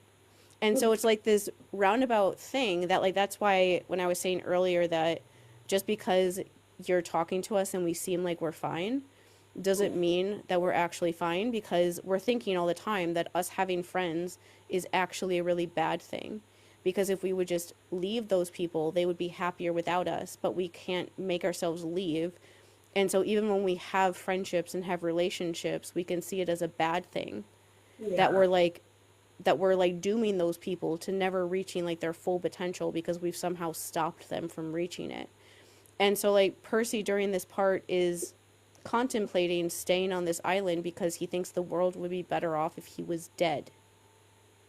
That is what he's thinking of, like, oh, maybe I should just stay on Calypso's island forever. She's like my what if. It's not like a nice, like, oh, maybe I would have just like stayed on this island and like drank mojitos and relaxed or whatever. It's like, no, maybe I would have, instead of having to be the prophecy child, instead Mhm. of having to be this person that has all these responsibility in this world, what if I just like took myself out of all those responsibilities and disappeared and let the rest of the world realize that they don't need me anyway?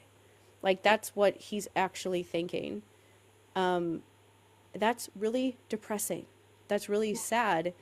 And it's like really sad that I don't think people realize that.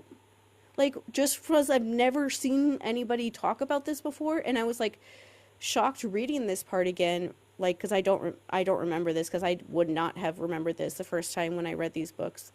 It would have been like way too much because that's how I actually felt all the time when I read these books for the first time for many years. And so it's like, yeah, that's why are you mean to him? Like, why are you saying that he's bad or like that he's a oblivious boy or whatever? He's not. He thinks he deserves to stay on Calypso's island because he doesn't actually have any value. The only reason he wants to go back is because he realizes that he knows how to get through the labyrinth now.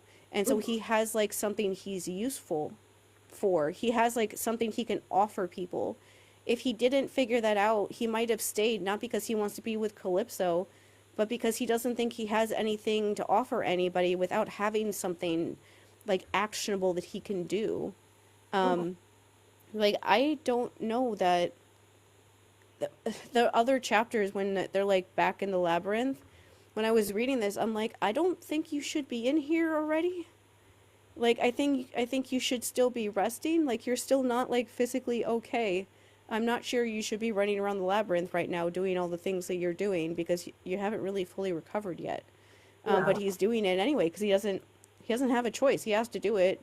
He has to do it now or Luke is going to kill everybody. And so he has to do it now. But that part I was like, Jesus Christ, like that's such a big thing. And that's what when I said like the fandom at large is delusional. That's like what I meant about the delusion, like the delusion of thinking that the reason why he wants to stay is because of anything romantic with Calypso. And I'm like, no, he hates himself so much that he thinks that the world would be better off if he just stayed on this island and everybody moved on without him and they forgot who he was. Because he thinks that people would do that. Like, that's sad. And it has nothing to do with romance or him being interested in somebody else but Annabeth. It's because he has no, like, self-worth. Yeah, people really missed the mark with that one. Yeah. And so this last scene with Calypso, I have to, like, laugh at it. Because she's This just is so where ridiculous. people act like he promised something bigger to her. I remember you having this argument with people when I didn't remember the context. And it was that people act like he promised that he was going to save her. And what she says is, will you plant a garden for me in Manhattan? Because he had talked to her about how his mom wants a garden but can't have one because they live in a city in an apartment. And she's like, oh, she says something about like, oh, they're making you leave, like acting like, that they're like manipulating him. And he's like, no, actually they let me decide. And I decided that I want to come back. And then she starts like crying and trying to get him to be like, they're not telling you the truth. You could just stay here with me and all that kind of stuff. And he's like, no. And he says it like much nicer than that because he's a sweet child. But he basically is just like, why am I making you sad? Like, I'm sorry for making you sad. And she starts saying that she's in love with him. And he's like, what? And like, that reaction is the reaction you should be having. Like, I genuinely hope that anyone, especially teenage boys who deal with like older women, if an older woman or anyone, it doesn't even matter the gender, but like, let's just stay like a teenage boy because there aren't that many people that talk about that sort of situation because it is a different grooming situation than it is with like female presenting people. Like if somebody comes up to a teenage boy and starts like saying this kind of stuff of like, oh, I can't help but fall in love with you, and like, oh, you could just stay here with me, and oh, they didn't want me to tell you that you could just stay here with me or you could just be with me. They're trying to hold you back from me. Kind of run. Yeah. Like run, like Percy runs, because if reading this scene makes you feel uncomfortable because she's telling him suddenly that she's in love with him when they barely had any conversations at all. And one of the conversations they had was her like making him feel bad about loving his dad. Yeah. That was like one of the 3 conversations they had. 2 of them she runs away crying. And the other ones she knocks him out on purpose so that he stops thinking. And so it's like that's like the basis somehow of this like love that you have for him. There's no like actual love there. And so if somebody tells you something like that and you genuinely don't know how that could have happened, not like in a like, a self-esteem sort of way, but like genuinely like how could that possibly have happened in like 2 days time? Yeah. then you should like believe that, because that is like an irrational thing to say. You can't fall in love with somebody that fast ever, because you don't know who that person is. You have to Yeah. like get to know somebody over time. Um, You and can so have a crush on them that fast. And yeah, this is the distinction I definitely want to make because a lot of people like to point out that Annabeth at this point also has a crush, and it's not necessarily a crush because Percy would never be interested in either of these girls. It's because he's literally not even thinking about them. Like, not like that anyway. He's no, thinking about, I want to get back to Annabeth to finish the quest. He's not thinking, I want to get back to Annabeth because she's my end game, you know?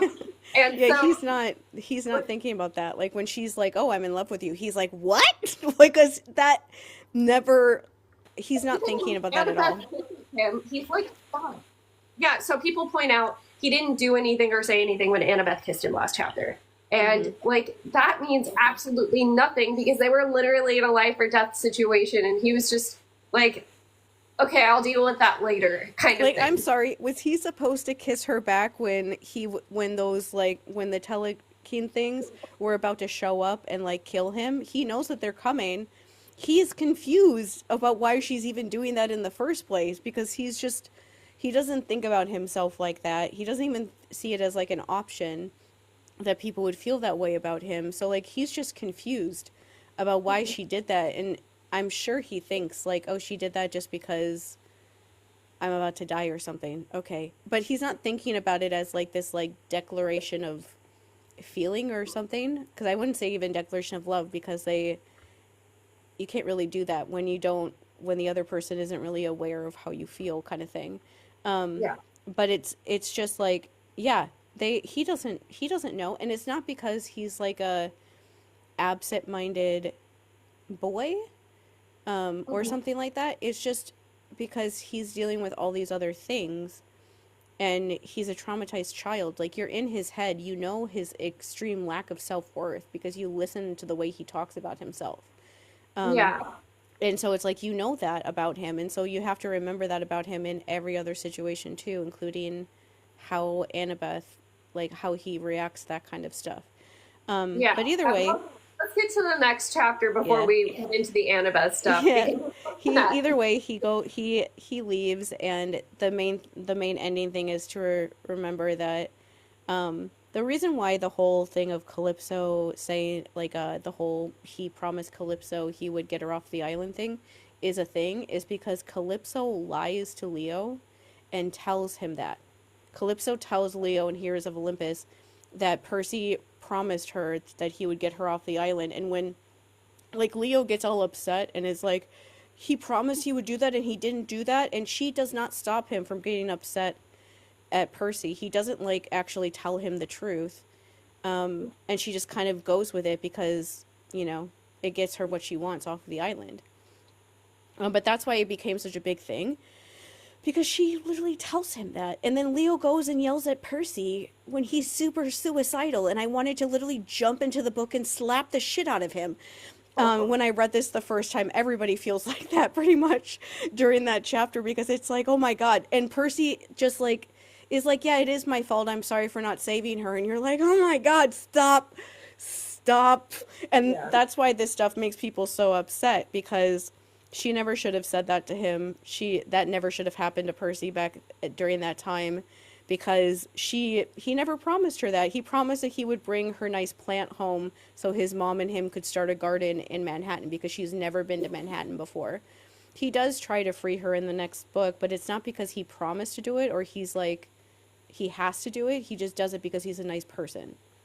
And he's like, yeah, she can be off her island. She probably learned her lesson by now. And they're like, okay. And so he goes back home, or he goes back to camp and walks in on his funeral. Sorry, my internet connection just got bad. Oh, Yeah. you look the same to me. Yeah, my connection got really bad all of a sudden. Oh. It's so weird. Okay. But anyways, okay, so we got to the funeral. So yeah, the next chapter is see.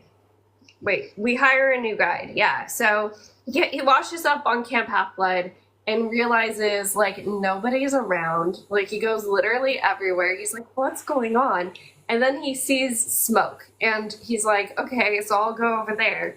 And he hears was the start of a funeral, but then he notices that after Chiron's like his closest friend is going to do the honors, Annabeth starts like coming up with this shroud that has a trident on it, and that's when he's realizing what's happening, and at the same time she sees him, and she's just like, where have you been? After saying he's like the bravest person she's ever known, and he's just like standing there like, I don't even know how long I've been gone. And he's like, I got lost. And Yeah. and it is sweet that the other kids are also happy to see him. And I always love Chiron being his dad, and being like, I have never been so relieved for a camper to come back before, when he sees him again, that he's okay. And but basically, it goes right into, I, this is like a funny picture of like how Chiron literally like picks them up and just like carries them away. Yeah, so it starts off, Annabeth like gives him a big bear hug, but then afterwards she's kind of just like, "Where have you been?" And part of doesn't it turn into an argument, or am I thinking too Yeah, like lost for it's like 2 weeks? it's like Like, starting to become one, and Chiron literally like picks them up and just puts him on his back and like runs like literally runs away from all the other kids so that they can talk about everything that they've been doing with the labyrinth and stuff without scaring any of the other campers and stuff. And yeah, so they go to talk, and he doesn't want to mention like Calypso and stuff. And oh, I guess like the last thing about Calypso I wanted to mention was like Percy's perception of her reminds me a lot of like friends that I've had in the past that like weren't actually that great of people, but I thought they were better because they helped me in a time when I was like objectively just so miserable. And so yeah. like to him, Calypso's this like nice like woman who he showed up and she didn't immediately try to murder him like most people do in these sort of situations, and instead just kind of helped like nurse him back to health. That's like the way that Percy looks at him, because at her, because he wasn't picking up on the weird stuff that she was doing with him, and he never realized that she knew the whole time that he could leave and just chose not to tell him.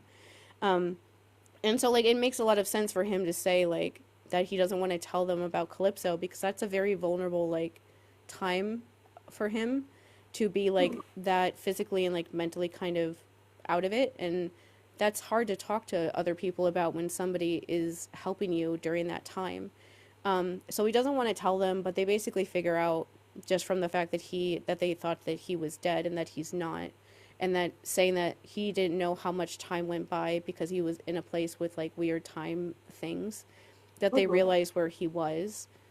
And and Annabeth gets mad at him because he is like, "Oh, I know how we can get through the labyrinth and save everybody.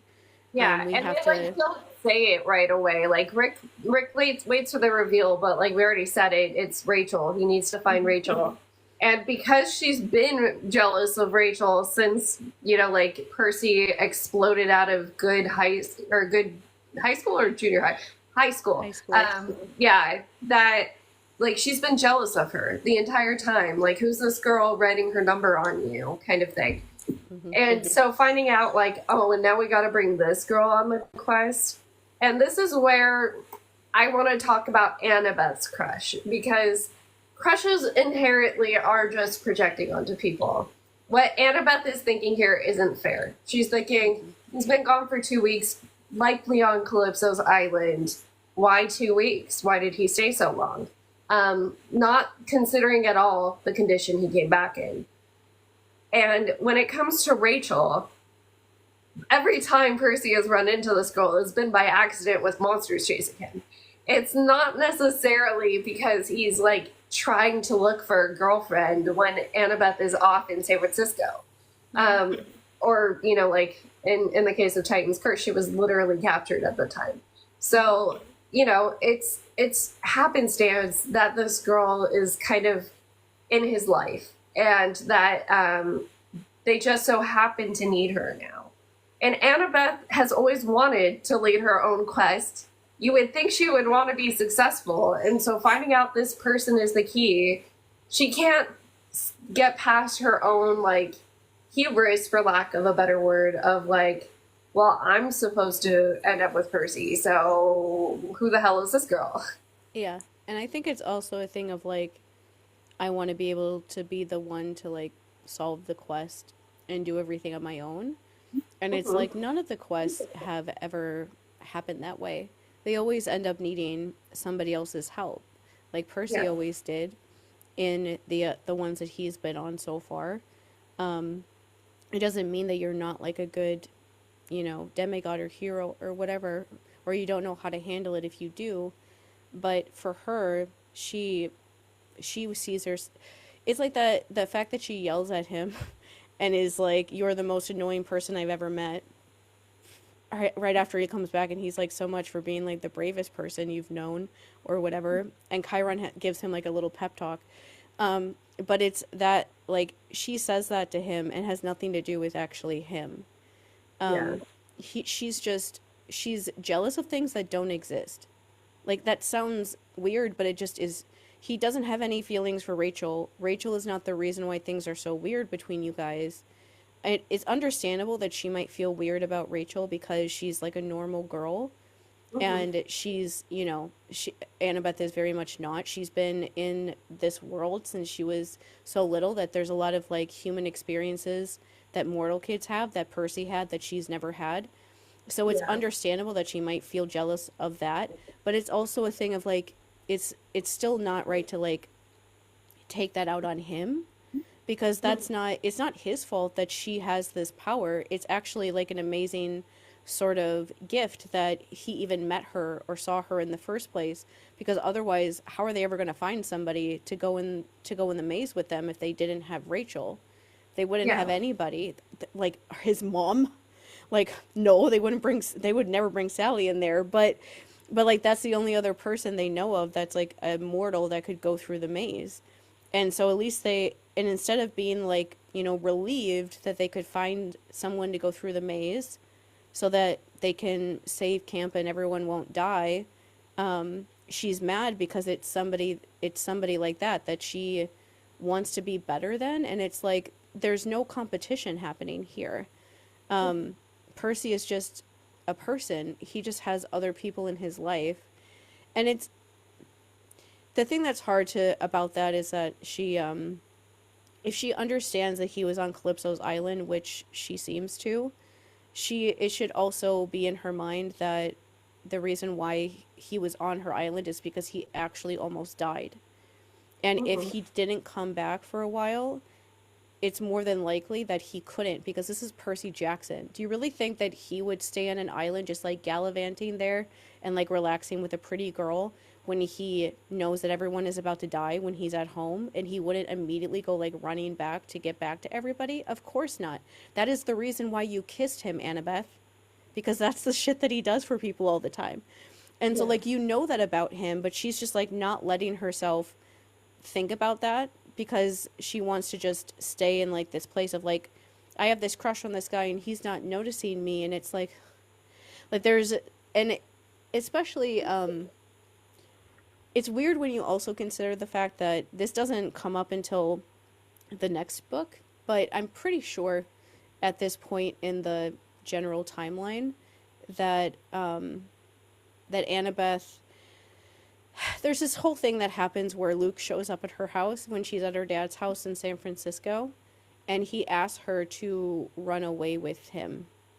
Yeah. And it's literally like every scene you see, like in every Amber Alert that you see of like an older man abducting a younger girl.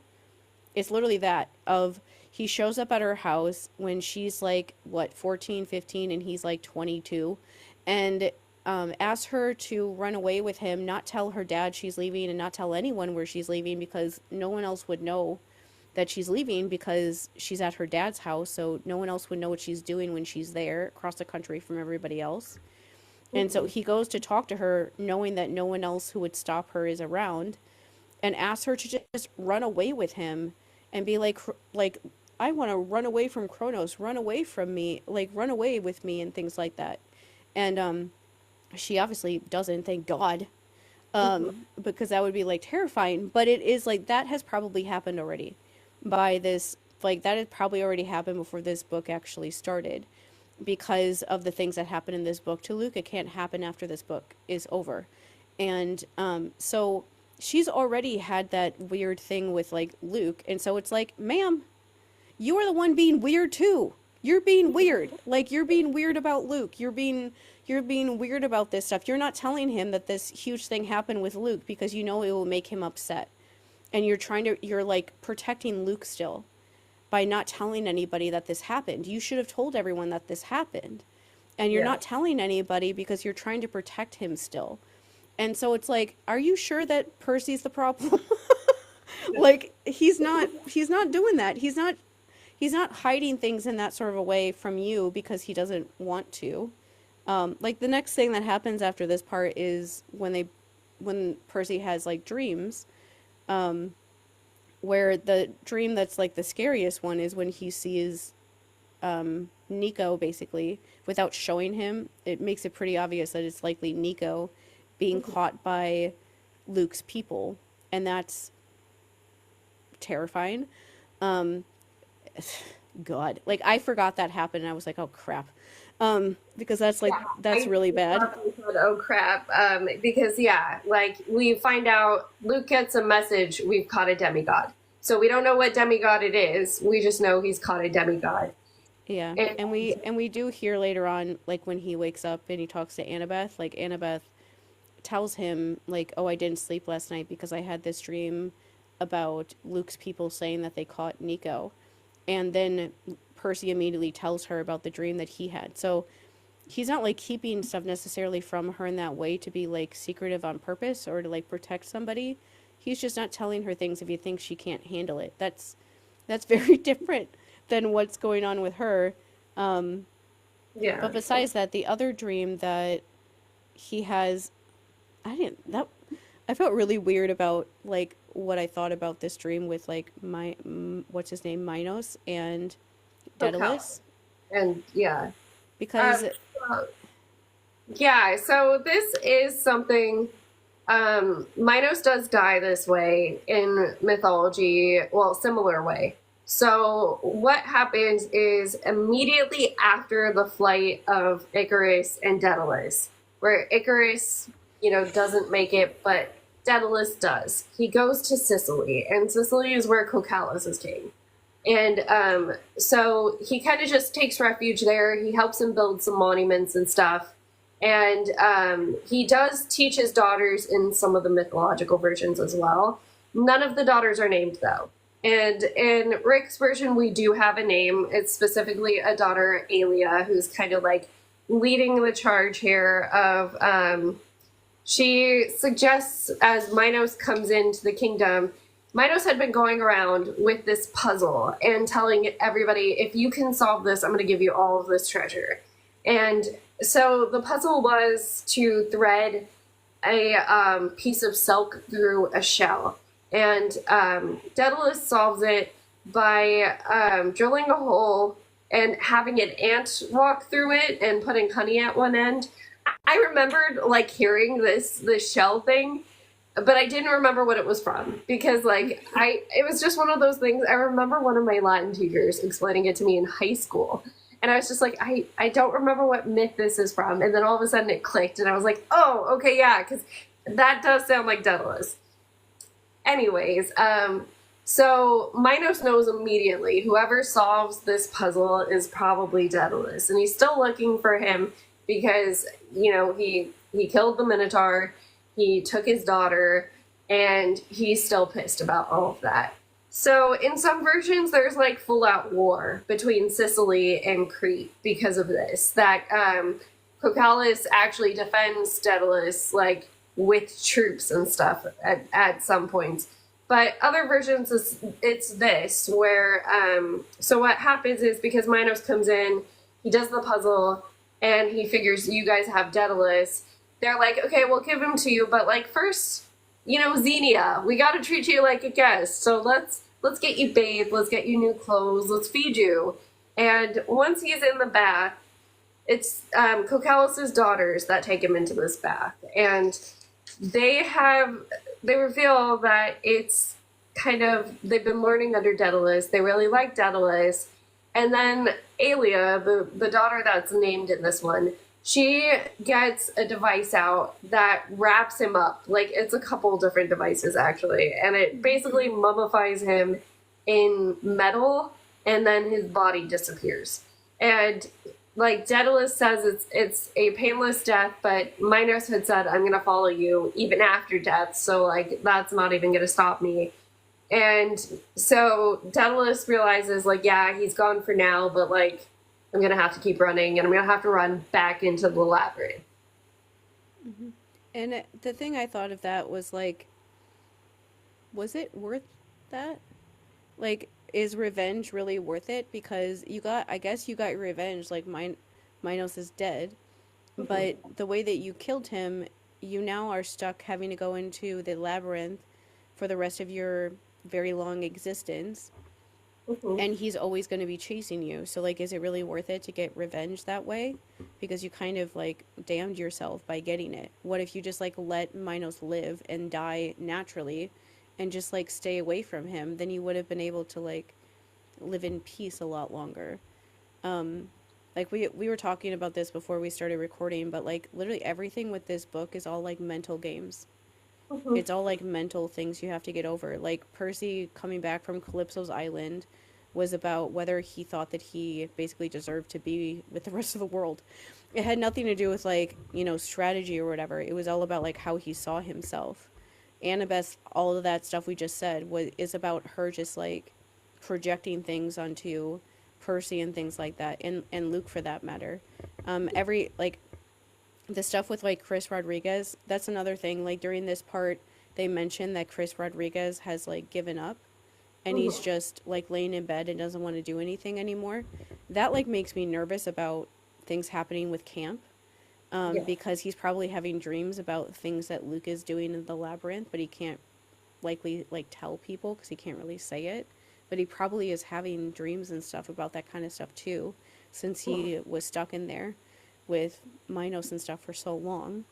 But it's just all these things are people's like mental game is the thing that they're like fighting with the most in this book. Like every single person that talks to Percy in this book is projecting onto him in some way.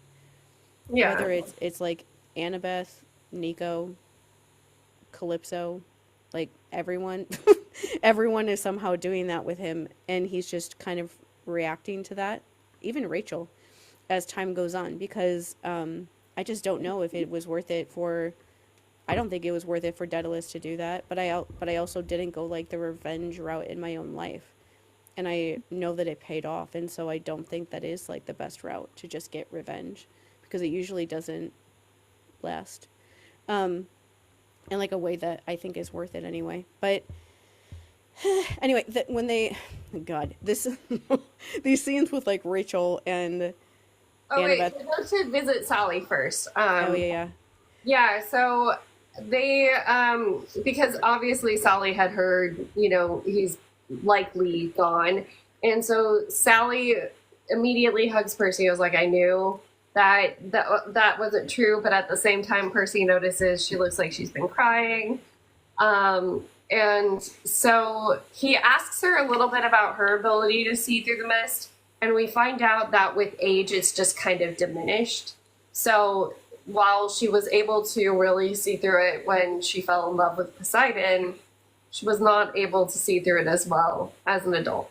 which means in the last Olympian, when her and Paul are running around with guns, they literally can't see anything. But Yeah, they're she still brought up a big idea. running around New York City just like shooting at monsters. They're the best. But either way, like Sally is being like a mom by being like, I can tell that things are off with the two of you without actually knowing why anything is as off as it is, because Percy's never going to tell her about stuff like that, because then he would have to tell her about the super dangerous stuff that he tries to edit out of his stories. Because she would never let him leave the house if she actually knew all of this stuff that happened to him, like in a real way. But I always just feel weird about whenever Sally brings up the sightings. I'm like, oh God, Yeah. he's just gross in that way with how he did that with her. Um, I know that's not a popular opinion, but I don't care. But after they talk to her, they go. Yeah, they I'm go laughing thinking all. about Rachel because she's like, I kind of understand her because she's an artist, Mhm. and but she's all I. They haven't brought this up really in the story yet, but she's disgustingly rich. Um, and so like my favorite like things to imagine is Percy getting her to like pay for like everything in the world for him and his mom because her family is really, really rich. And but at this point, you just know that she's like an artist kid, and I'm like, oh yeah, that would be fun to like roll around in paint and just get it all over yourself and not have to worry about messing anything up or anything like that. Yeah. Um, but She's doing performance art when they walk up on her, and she's yeah, literally painted all gold with a bunch yep. of friends, painted different metallics, just standing there like statues. And it's like it shows like how Annabeth has literally created this entire narrative that only exists in her mind because she's like, "Oh, is she always like this?" And Percy's thinking about like I hardly even know this girl. Like I met her one time I accidentally tried to kill her in the middle of the Hoover Dam. And then the next time I saw her, I almost started burning our school down. Like, and so like I barely know, we barely know each other. Like we don't, I don't know who this girl is. And like Annabeth is trying to give like these digs at her, and Percy's just like, I don't even really know her that well.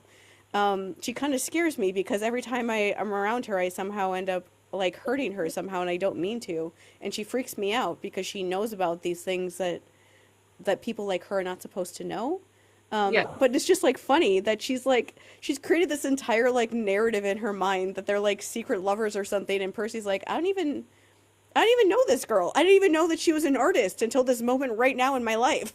Like I don't know her.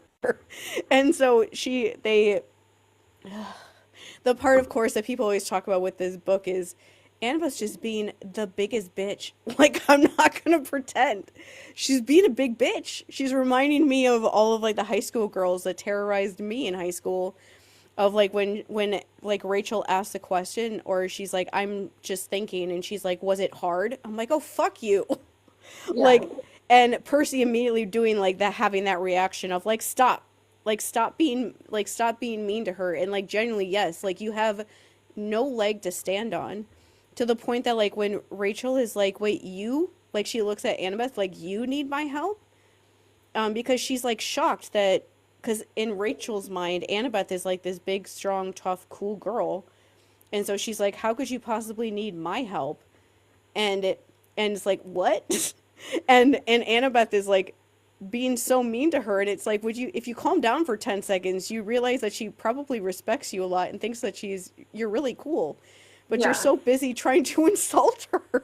Just stop insulting her. And um she like doesn't stop insulting her until she actually has to face the fact that she is useful, and it's because they're trying to explain to her like, okay, now we just need to find a entrance to the labyrinth, because she agrees really easily when they tell her what's going on. She's like, well, I didn't have any plans for summer, so here, I yeah. guess I'll go with you. And so they're like, okay, now we need to find an entrance to the labyrinth. We can't take you back to camp with us, so we just need to find a place that has a Greek delta And on she's like, it. oh, there's one right here. Well, she's like, she draws a symbol. She's like, one of these, and a delta looks like a triangle. And so she draws it in like the perspiration on the table. And the Annabeth's all of a sudden like, wait, you know Greek? And she's like, no, I've seen this before though. I know where there's an entrance. It's under in the basement of this hotel where we keep all of our stuff. Oh, And yeah. one thing I wanted to mention before they start going, because I'm pretty sure this conversation happens before they leave, that I was like, this is just like this entire dynamic summed up in like 3 sentences, is when Percy is telling her about like Nico to explain why they need her help and why they're asking her to go into the labyrinth, which is when it's a dangerous place. And he says basically something about how like Luke is somebody that like won't stop at anything and anything to get what he wants. He'll hurt anyone and everyone. And so him having Nico is really scary. And then Annabeth says, like, oh, he's being influenced by a Titan. And she just looks at the two of them, like, and I'm like, yeah, that's literally their entire dynamic, this entire book, summed up in those couple lines of Percy's like, yeah, Luke's a killer. And he will kill anyone, including an 11-year-old, if he thinks it will get him what he wants. And Annabeth immediately jumps in to make an excuse for him. Stop it! Stop it! Stop doing that. You're... Like, I know you're being groomed, but still, stop it. This is why I think it's ridiculous that people, like, actually think that Annabeth has a singular leg to stand on this entire book. She has none. She's basically, like, walking, like, rolling around on the floor when it comes to that, because she has nothing. Like, she is being groomed by Luke. She is defending... Like, I counted it in my head today when I was hating my life at work today. Luke has tried to kill Percy 7 times. Before he runs into him again in this book. And she is sitting there defending him. Oh, he's being manipulated by a Titan. That's why he's doing this stuff. Ugh, shut up, Annabeth. Sorry. Shut up. Yeah. And it's like, that's not why he's doing that stuff. He's making his own decisions, ma'am. But it's like, that's why all this stuff is going on. I just had to point that out because I was like, that's ridiculous. And the fact that, like, honestly, truly, every scapegoat out there, we deserve money for listening to people be like, oh, that person is terrorizing you and ruining your entire life where you don't think you deserve to live anymore, but they had a sad childhood, so you should be nicer to them. Money. We deserve money for putting up with that and not immediately punching you in the face. And we don't do that. We listen to that. Percy says nothing. That's what we do. We just take it and we don't say anything, even though we know that we're right. We don't say anything. We just let people say that to us over and over and over again. And we never call it out. And then when we finally, like, lose it and we finally, like, lose our shit and start yelling at someone, then they say we're too upset and we're too angry. And it's like, I've been listening to you defend somebody that is ruining the entire existence of my life. Mm-hmm.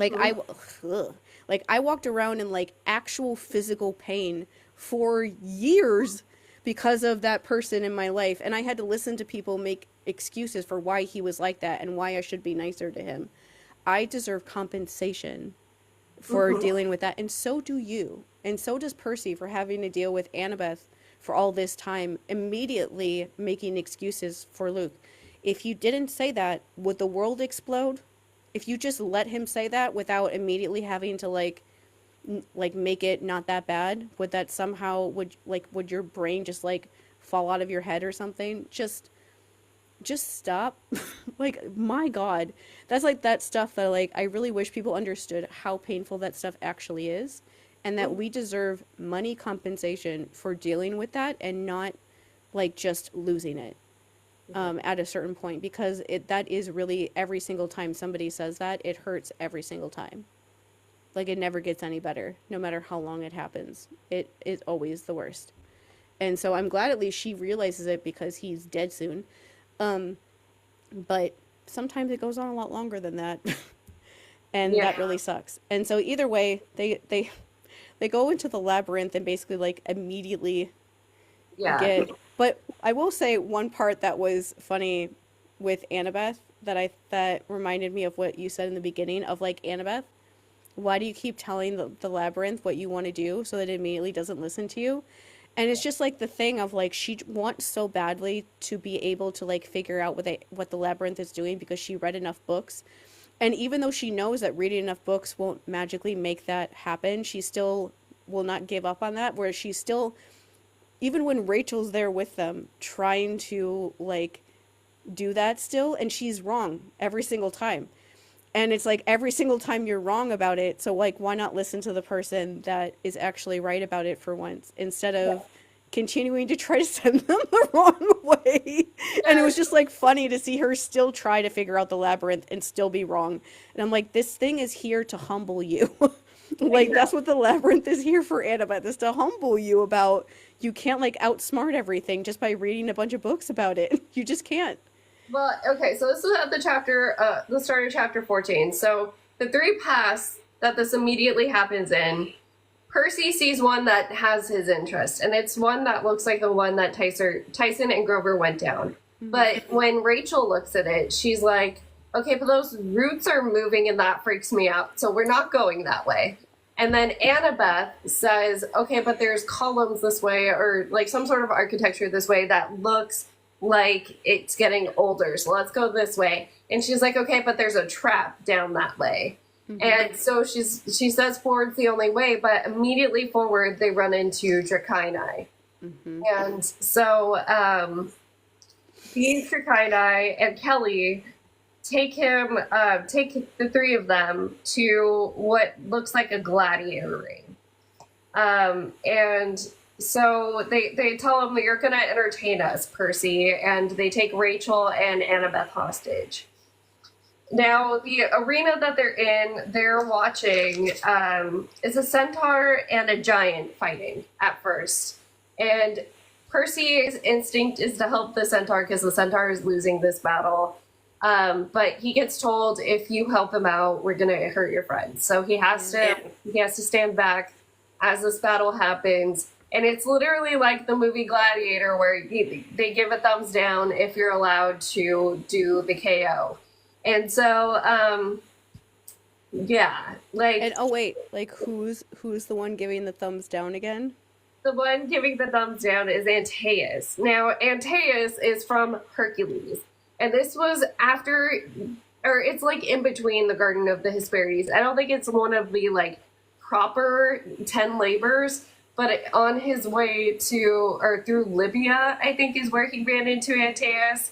And the way it's written in, like, Greek mythology is Antaeus derives his strength from the ground. Now, that's because he's a child of Gaia along with Poseidon. And it's kind of more in a, like, Samson and Delilah, like, my strength comes from my hair type way. Not necessarily the way that Rick writes it. But I don't necessarily hate his spin either. So anyways, but before we get there, so Antaeus and Luke essentially are overseeing this gladiator game that's happening. And then Luke kind of introduces that they're going to have Percy in the next round. And so Percy does a fight, forget what he fights at first. I think it was what does he fight before the giant that he takes out super easily? I don't remember. Let's see. I did want to mention when Luke popped up, I did not remember he was in this part, and so I was like, really, Luke and Calypso in one section? And then the note that I wrote that Issa was like, you have to read this note on the podcast, because I wrote fucking Luke and his fucking bitch ass face. Like, yeah. Go away. But yeah, I don't remember any of the things that, I only remember him fighting Ethan. I don't remember the actual, like, things that he has, like, monsters that he has to fight, besides that one of them wants to eat him. Oh, so a Dracaini is the first one. And then round 2 was a giant. And then round 3 is Ethan Nakamura. And so he gets through the first 2 rounds very easily, but he, of course, doesn't want to kill Ethan. No. So when it gets to a point where they have, basically fought each other to submission, or, well, like, he fights Ethan to submission, but he realizes he's really well trained, even though I've never seen this kid at camp. He basically has him pinned down in a way that, like, they're able to give the thumbs down, but Percy doesn't do it. And that's when Percy decides he's going to challenge Antaeus. Now, yeah. I will say, like, the Ethan stuff, I just love him as a character, so I was just glad to see him, but it is also a thing that, like, Ethan is trying to prove that he can, like, join Luke's army by killing Percy, or, like, killing somebody in battle, and I'm like, Luke, how much of an edgelord are you? That you're, like, making people, like, fight to the death to, like, get into my gang of stupidity. Like, stop it. Especially, what are you, an actual gang? Like, yeah, especially because he thinks he is, I swear to God. And this part when he's trying to, like, pick a fight, and Luke is, like, trying to, like, yell at, like, taunt him or whatever. And my of course, like, favorite part of that was when Luke was, like, when he was mad that Percy didn't didn't like lose to Ethan and stuff, and he was like, "Oh, I should have killed you when I had the chance," and he's like, "You tried." And Yep. Percy's like, "You tried, you didn't succeed," I and it's love that like, he says it too. yeah, bitch, because like I said, Luke isn't actually that good at fighting Hmm. because he loses to people a lot when he's actually fighting them when they're at full strength. Yeah, like he might be good at training, but training is different than actual like fighting when you have the adrenaline rush and everything. Yep, the end scene of Sea of Monsters with him, Percy baits him on purpose and is the easiest thing in the world for him to do. He literally just like is like, "Oh, do you not think that you can beat me in a fight?" And he just like goes right into it and Hmm. doesn't even think about it twice and exposes himself to all of camp for doing what he's doing because he can't stop himself. Like he's not actually he has way too fragile of a little man ego to actually be good at fighting because you have to be strategic about it, and he just wants to kill people. He just wants to barrel through them. He doesn't want to actually think. Yeah, so after Ethan, Percy starts baiting Antaeus into the ring. And he doesn't know who Antaeus is at this point, and Annabeth tries to yell a hint, but I believe she's being held by a Dracaeni. Like, puts a hand over her mouth so she can't say anymore. All she's able to get out is his mother is Gaia. And he already knows that this is Poseidon's son because the guy brags about it. It's like, I'm his favorite. And this, my arena, and all of these skulls and stuff you see, this is my tribute to Dad. And Percy's like, okay, let's see if you're Dad's favorite. Let's fight. I Yeah, love how he's like, "Dad would kind of hate this, though." yeah. He's like, do you even know Dad? Like, have you met him? Are you sure? Um, but yeah, so they start fighting, and Percy's blows are just making this guy leak sand, but then dirt comes back up and like it heals himself. So it's essentially like it's not doing anything at all. And Percy, it takes him a while to make the connection that Annabeth was trying to tell him of like his mom is Gaia. And oh yeah, every time I stab him, dirt goes back up to the spot where I stabbed him. Maybe I need to get him off the ground. I actually read this note out when I was reading the chapters. My little like 2009 note to myself was that the way that I imagine Hercules doing it was like almost, you know how Vader like force chokes people, but he like lifts them off the ground while doing it.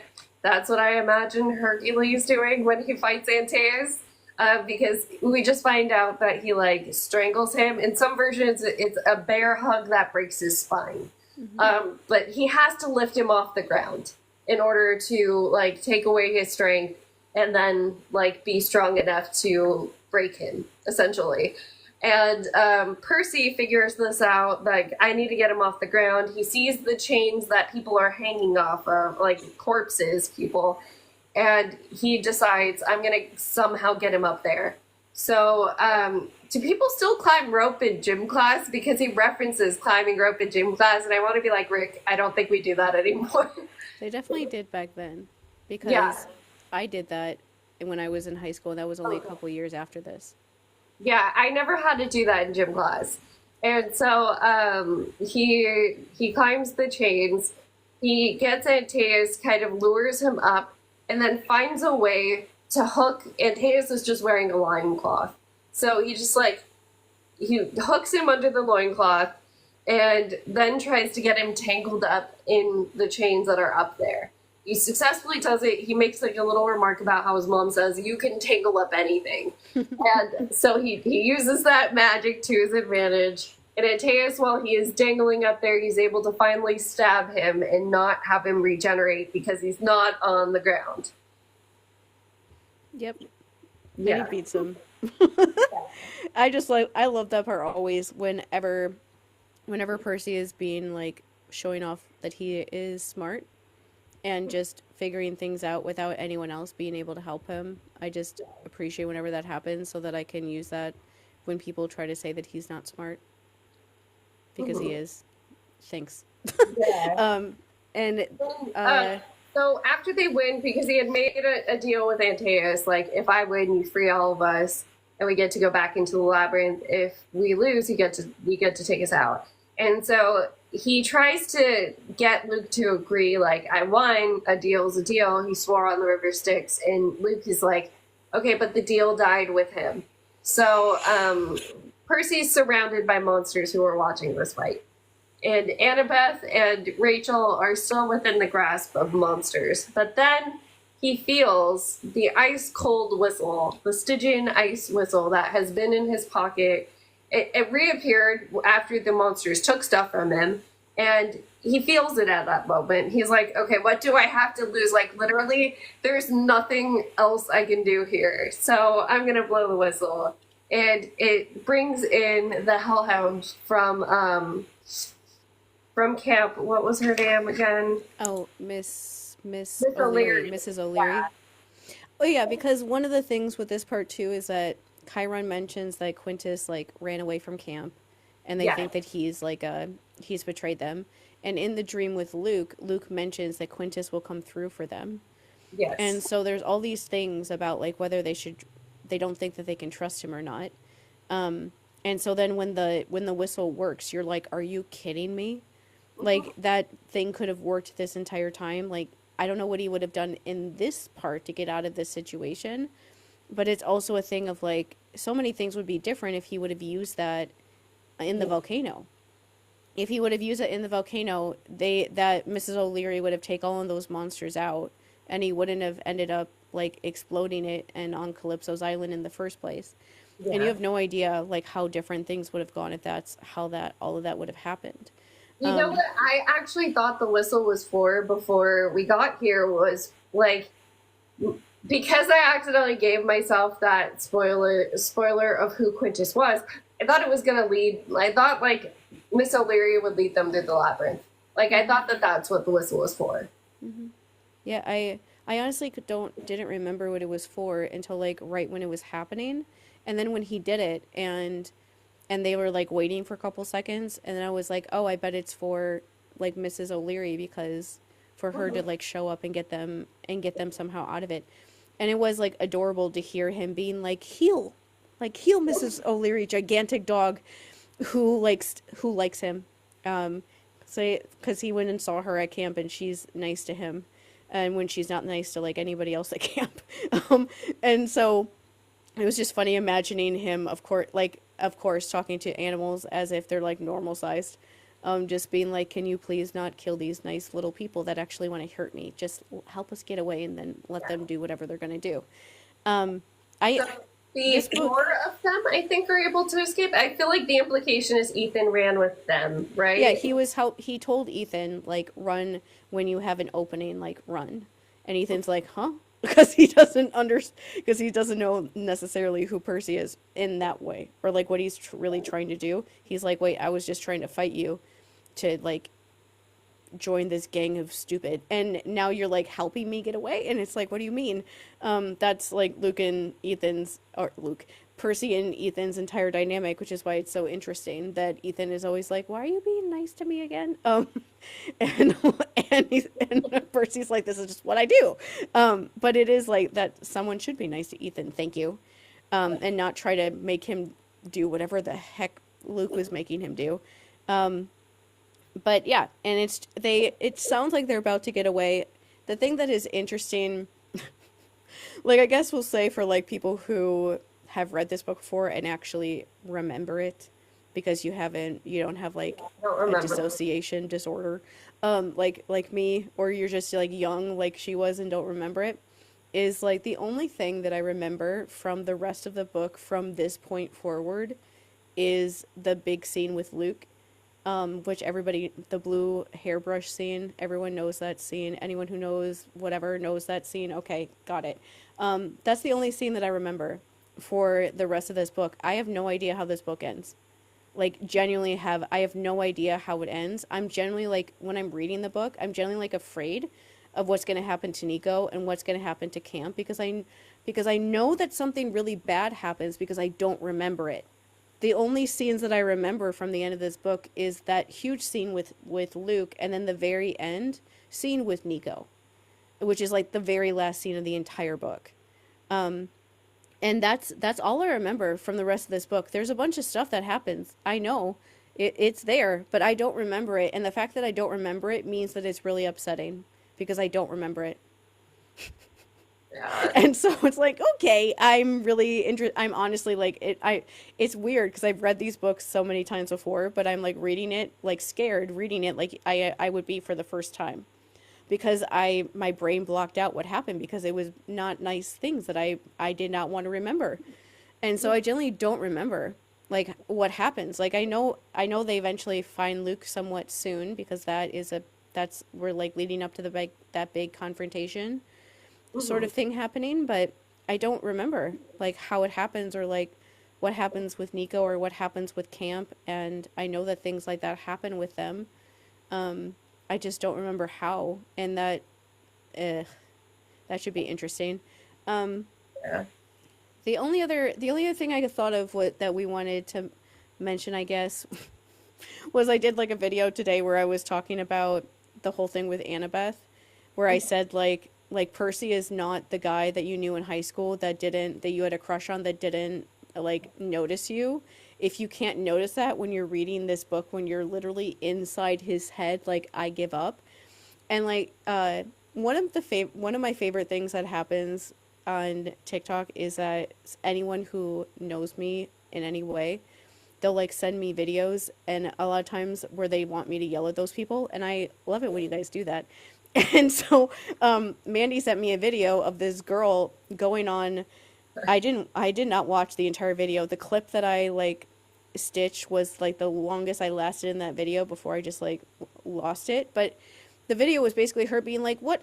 But like Annabeth is totally in the right in Bow the Labyrinth. Percy is just like out there by himself, and he's ignoring her, and he spent 2 weeks with another girl, and he could have left at any point," which is the point in the video where I stitch it when she was like, he could have left at any time, but no, he decided to stay there. And I stitch it with me literally reading out of the book him saying that he wants to go home, and Calypso knocking him out, and him saying again that he wants to go home, and him saying again that the reason why he's still there or like thinking about staying is because he thinks he's too dangerous to go home and be around his friends. And I'm Yeah. like, and I put like on the video, like, did you read fan fiction and just like like imprinted that onto like what you think happens in the actual book, because otherwise that's not real. And when I was watching that video, it just like occurred to me like, oh, people are acting like people are using this whole thing with Annabeth to explain away probably shitty things they did to people when they were in high school. Mhm. I get it now. See, this is why being asexual is annoying as fuck sometimes, because people who do things because of like romantic or whatever stuff, I generally don't understand any of it. Like whenever I like question if I am or not, things like this pop up and I'm like, this is so weird. Why would you do this? I like generally don't get it. Like I will never understand sexual attraction like ever in my life. Like one thing I wanted to mention talking about this whole thing is that there was this one of those like, you know, Instagram like post things that Mhm. some Percy people were posting that I follow on Instagram. And it was one of those things about Patroclus and Achilles. And it was a post of somebody being like, oh yeah, like the guy that is totally just like my friend, I'm gonna like drag the guy's body who killed him behind me for a while and do all these crazy things like Achilles does. Trying to be like sarcastic about like, oh yeah, like that you would totally only do that for a friend of yours. And when I read that, I was like, I would do that for a friend of mine. What do you mean that you wouldn't do that for a friend of yours? You wouldn't do that for a friend? You there aren't people in your life that you're not like romantically in love with, that if they tried to hurt them, you wouldn't do something like that to the person that tried to hurt them? Mhm. Like I generally don't understand that. Like when people say that, I'm like, what, how is that different? Like, how is that different than what I feel? And like, why are you describing that as less than? That like, because I don't have like sexual attraction for somebody, that the feelings that I have are somehow not as powerful. And so he couldn't feel that way about Patroclus unless he was in love with him. I generally do not understand the difference. And I've never had somebody be able to explain it to me without them saying that like somehow romantic or whatever love is somehow just more. And I'm like, but why? Because it's what you feel? I don't think it's more. I don't think how I feel is less than. Like I generally don't get it. And I feel like I'm like missing this like huge thing whenever I see it. It feels so weird because I'm just like I don't understand why that is somehow more than what I feel because it makes me feel like I'm like missing out on this thing in life that everyone else has that they think is so great. And I'm like, but it makes you all act stupid sometimes. And this is like a way of that like girls are just running around the internet making these videos trying to justify Annabeth being fucking rancid to Percy because they know that they acted like a crazy person when they were obsessed with some guy in high school and they weren't like developmentally there yet to like, you know, regulate their emotions and their hormones and stuff at that age and did some stuff they're probably not proud of now. Like I'm like, can you just admit to yourself that like the things that you did in the past were not the right thing instead of making videos like that where you're trying to justify that behavior when you're completely in the wrong? Like, could you maybe do that instead? Because it's like people see those videos who have experiences like Percy and you're basically telling them that treating them that way was is like the right move and it's like not at all. You're also just like missing a big part of the story if you think that she's in the right, but it's just like wild to be inside Percy's head in this book especially and to read how he feels and be like, oh yeah, he's just ignoring her because he's just a guy. Like even some of the comments that are being like nice to Percy is like, oh, nobody's in the wrong in Battle of the Labyrinth because Percy's just oblivious because he's a boy and Annabeth is just, you know, going through it or whatever. And I'm like, he's not oblivious in that sort of a way. She's obsessed with Luke. And like the other thing about this scene that I had to mention that I just remembered because that was the other note that like Isa was like, oh my God, was during this whole interaction, he notices that Annabeth is there. Mm-hmm. And he's like, Annabeth is here? And I'm like, why are you surprised by that? Why are you surprised that Annabeth is there? Did you think that you messed with her enough in when you were like holding her and torturing her in the last book that she wouldn't be here with Percy? Like, and it's also like a thing of like, is Selena telling him that Percy and Annabeth are like fighting and not getting along? So he didn't expect her to be there? And like, but like genuinely, why the fuck would you not think that Annabeth would be in the middle of Daedalus's labyrinth when you're out here trying to get through it first so that you can kill everybody? Why would she not be here? Like, what are you talking about? That you're surprised that she's here? And then when he does see her, he's like, oh, don't hurt the girl. Like, leave her alone. Like, hurt everybody else. So I'm like, okay, so Luke's plan is to kill everyone but Annabeth. Mm-hmm. Like, because he's planning on killing everybody at camp. So his plan is to kill Percy, kill everyone who's here, and kill everyone at camp. So she is literally the only one left. That is creepy and scary as fuck. Yeah. And I'm like, you are a fucking creepy little, grooming little weirdo that that is your plan? Like that, like I made like a post on TikTok showing like the thing that I said, but I said like his whole don't hurt Annabeth but kill everyone else she loves thing. Yep, that'll totally make her join you, Luke. Absolutely great plan. Like I'm sure killing everyone at camp but her would be A+. I'm sure that is going to be the thing that makes her join your side is if you murder everyone that she's ever loved except for you. But when you consider the fact that he already showed up at her house to try to convince her to run away with him, and who knows what he would have done with her if he would have left with her, like, as we know, he's not actually leaving Kronos. That's not why he showed up, because he's doing all this stuff. Like, if he was gonna leave Kronos, he can't leave Kronos. Kronos is literally inside of his body at this point. So it's like he wasn't actually going to like run away with her and like leave Kronos behind or something. That was never why he was there. He was trying to get her to like, she thought, I'm sure he thinks that if everyone else is dead, that he can convince her to be on his side. And if I can just talk to her while nobody else is around to be like a bad influence, or whatever in his mind, that she will like join me and like agree with me. But it's just like the really creepy thing that he just wants to kill everybody that she loves and leave her alone with him. And he's 22 And she's and 15. she's 15. Yeah. I'm not even sure she's actually 15 yet because her birthday, no, she is 15 because her birthday is before Percy's. Um, that's disgusting. And so that's why I'm like, people know that that's his plan, right? That he's planning on killing everyone that she knows so that she has no choice but to join his side. And so she can be like his partner Ugh. as like the rulers of the universe. As, That as if the Titans aren't going to just throw him away when he's not useful anymore. But, like, yeah. he's not thinking that far. We all know No. that. He can't think like that. Are you kidding me? He does not have a brain that way.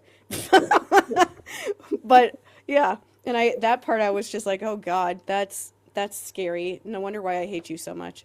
And I don't remember you showing up during this part cuz I wouldn't want to remember something like that.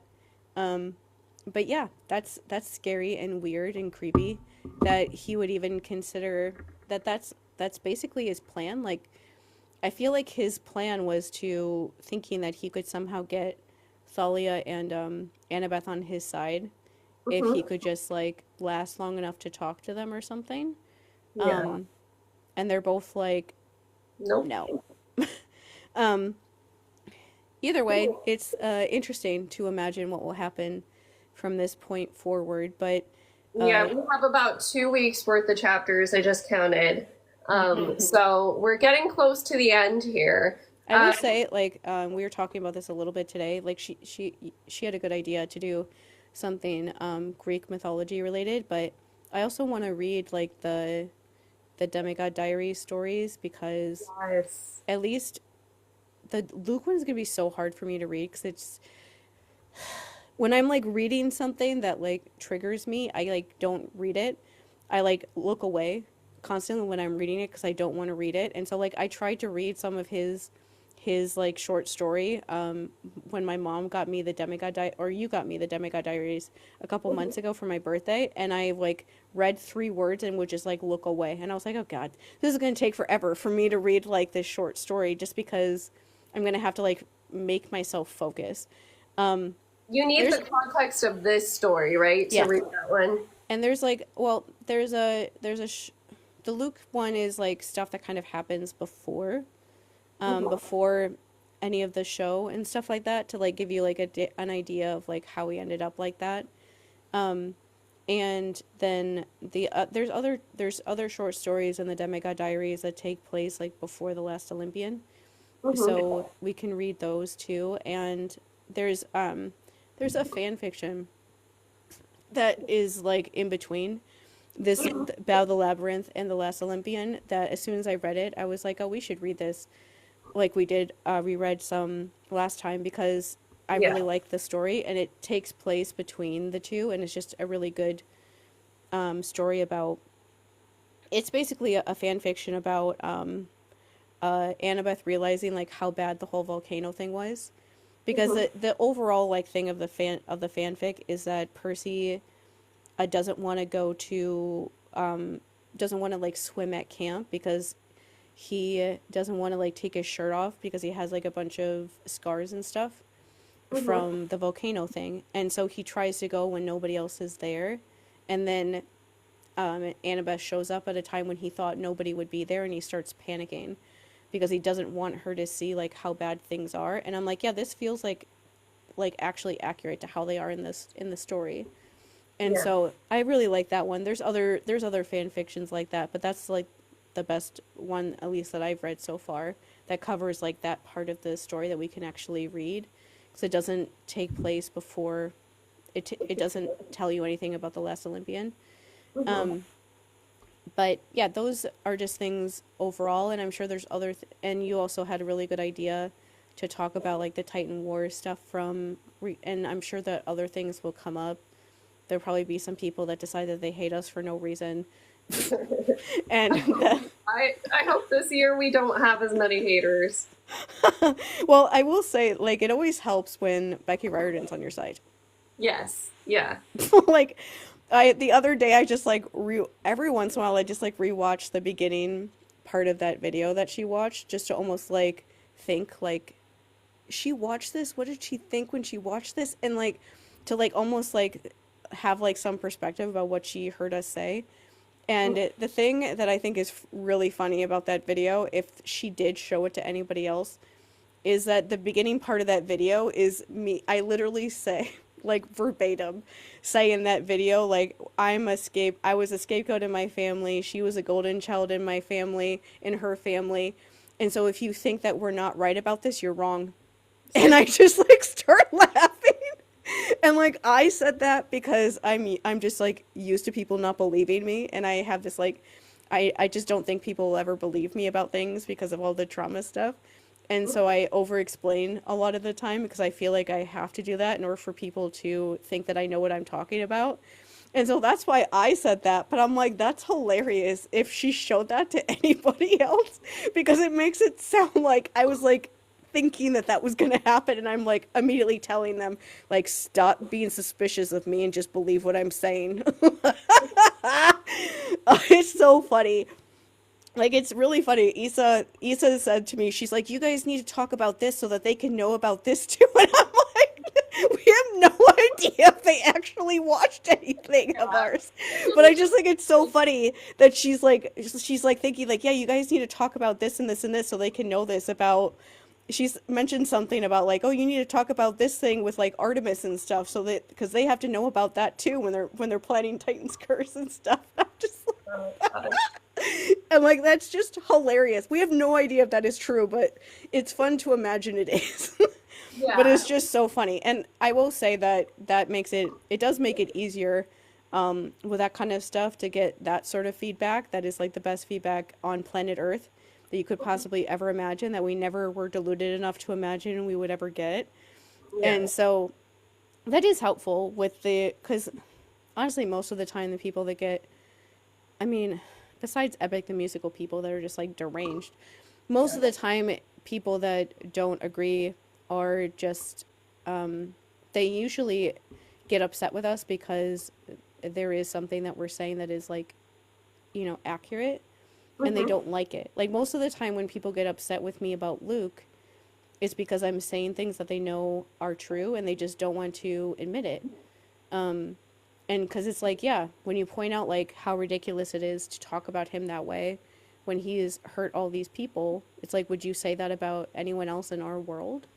And like Mm-hmm. there are people like that in our world, like mass shooters and stuff. Are you one of those people that get on TV and say like, oh, but they hated their dad, so you should just like not have them go to jail. You should instead hug them and give them a puppy. Like, no, that's not what you say. And so it's like that's who he is in the context of this story, and so like that's who you're defending. So maybe you should stop doing that. Um, so they can get upset, but it's like I know that I'm correct about that, and it makes them mad that I am.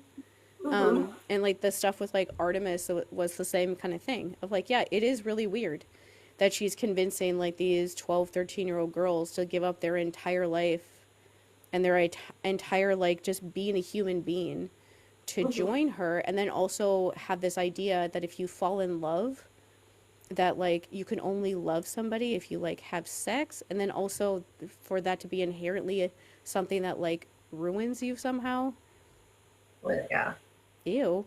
And like that's what she's like doing.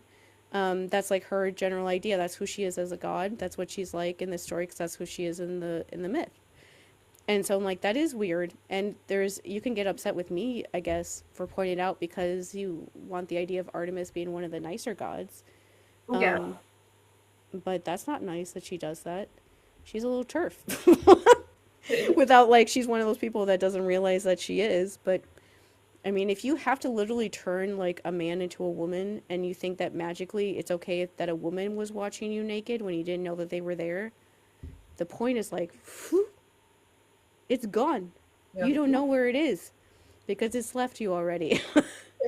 And so it's like that stuff is annoying, mostly just because when they won't like shut up kind of way. Like Yeah. it's harder for me to be like, I know that I'm right about this the more that people do it, because I start like second guessing myself because of trauma. Um, Yeah. but hopefully that stuff doesn't happen as much, especially because the video that that I posted about Artemis like still somehow gets views on YouTube. It has like 500 views now. And every couple, like recently in the last couple of days, there's been a couple comments being like, "Yeah, you're right about that," and I'm like, "Yeah, thanks." And so I feel like it's like one of those things that as time goes on, people will probably look back at that and realize that we weren't being like out of line about that stuff, that we had a point, and can you please like understand that point? That would be great if you could, Yeah. especially with whatever happens with the show. If anything that we've ever said comes up during the show, like we will never stop yelling about it. Yeah. We'll be all over that. And then you can never like say that kind of stuff to us with like a straight face. But it's honestly like the whole epic stuff, like those people being so absurd about that artist. It's like, oh, now you're saying that it's bad that an artist wrote just like drew like fan art that like every fandom has, but you're okay with there being a song about raping a woman multiple times by different men. Like that's the Apparently. thing that you're okay with, but you're gonna like can't hashtag cancel an artist for drawing consensual like fan art like that and depict it as like rape, and it's like actually the rape is in the musical that you're obsessed with, Hmm. not this art. Like what are you talking about?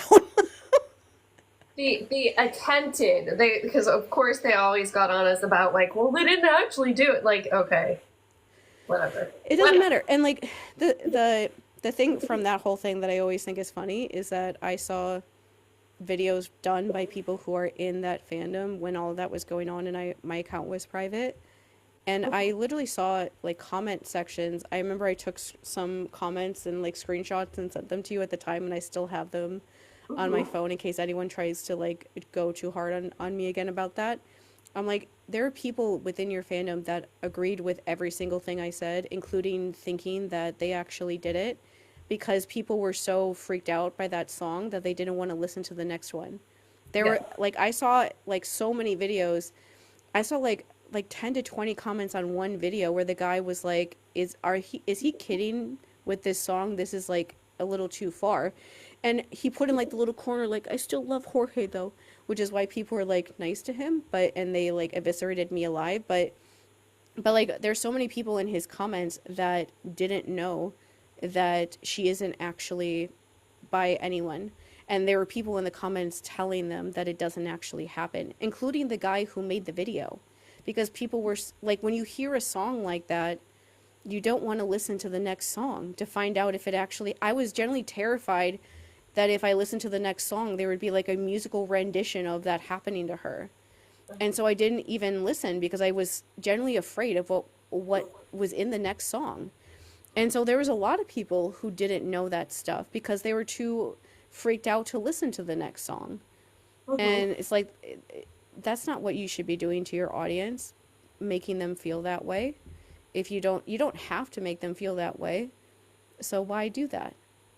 Yeah. That's silliness. Um, but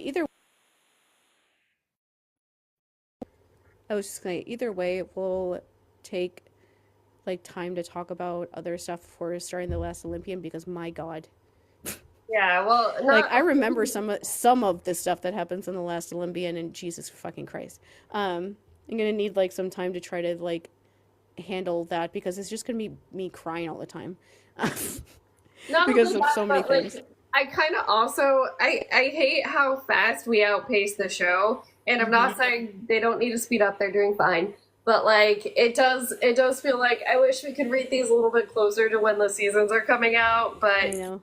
yeah, it's not going to work out like that. But we will revisit the books Yeah. again, of course. Like when we're going through Sea of Monsters, we've already done that book. We'll revisit some of the book stuff as that comes up. Same thing for Titan's Curse. Same thing if they get season 4 and 5.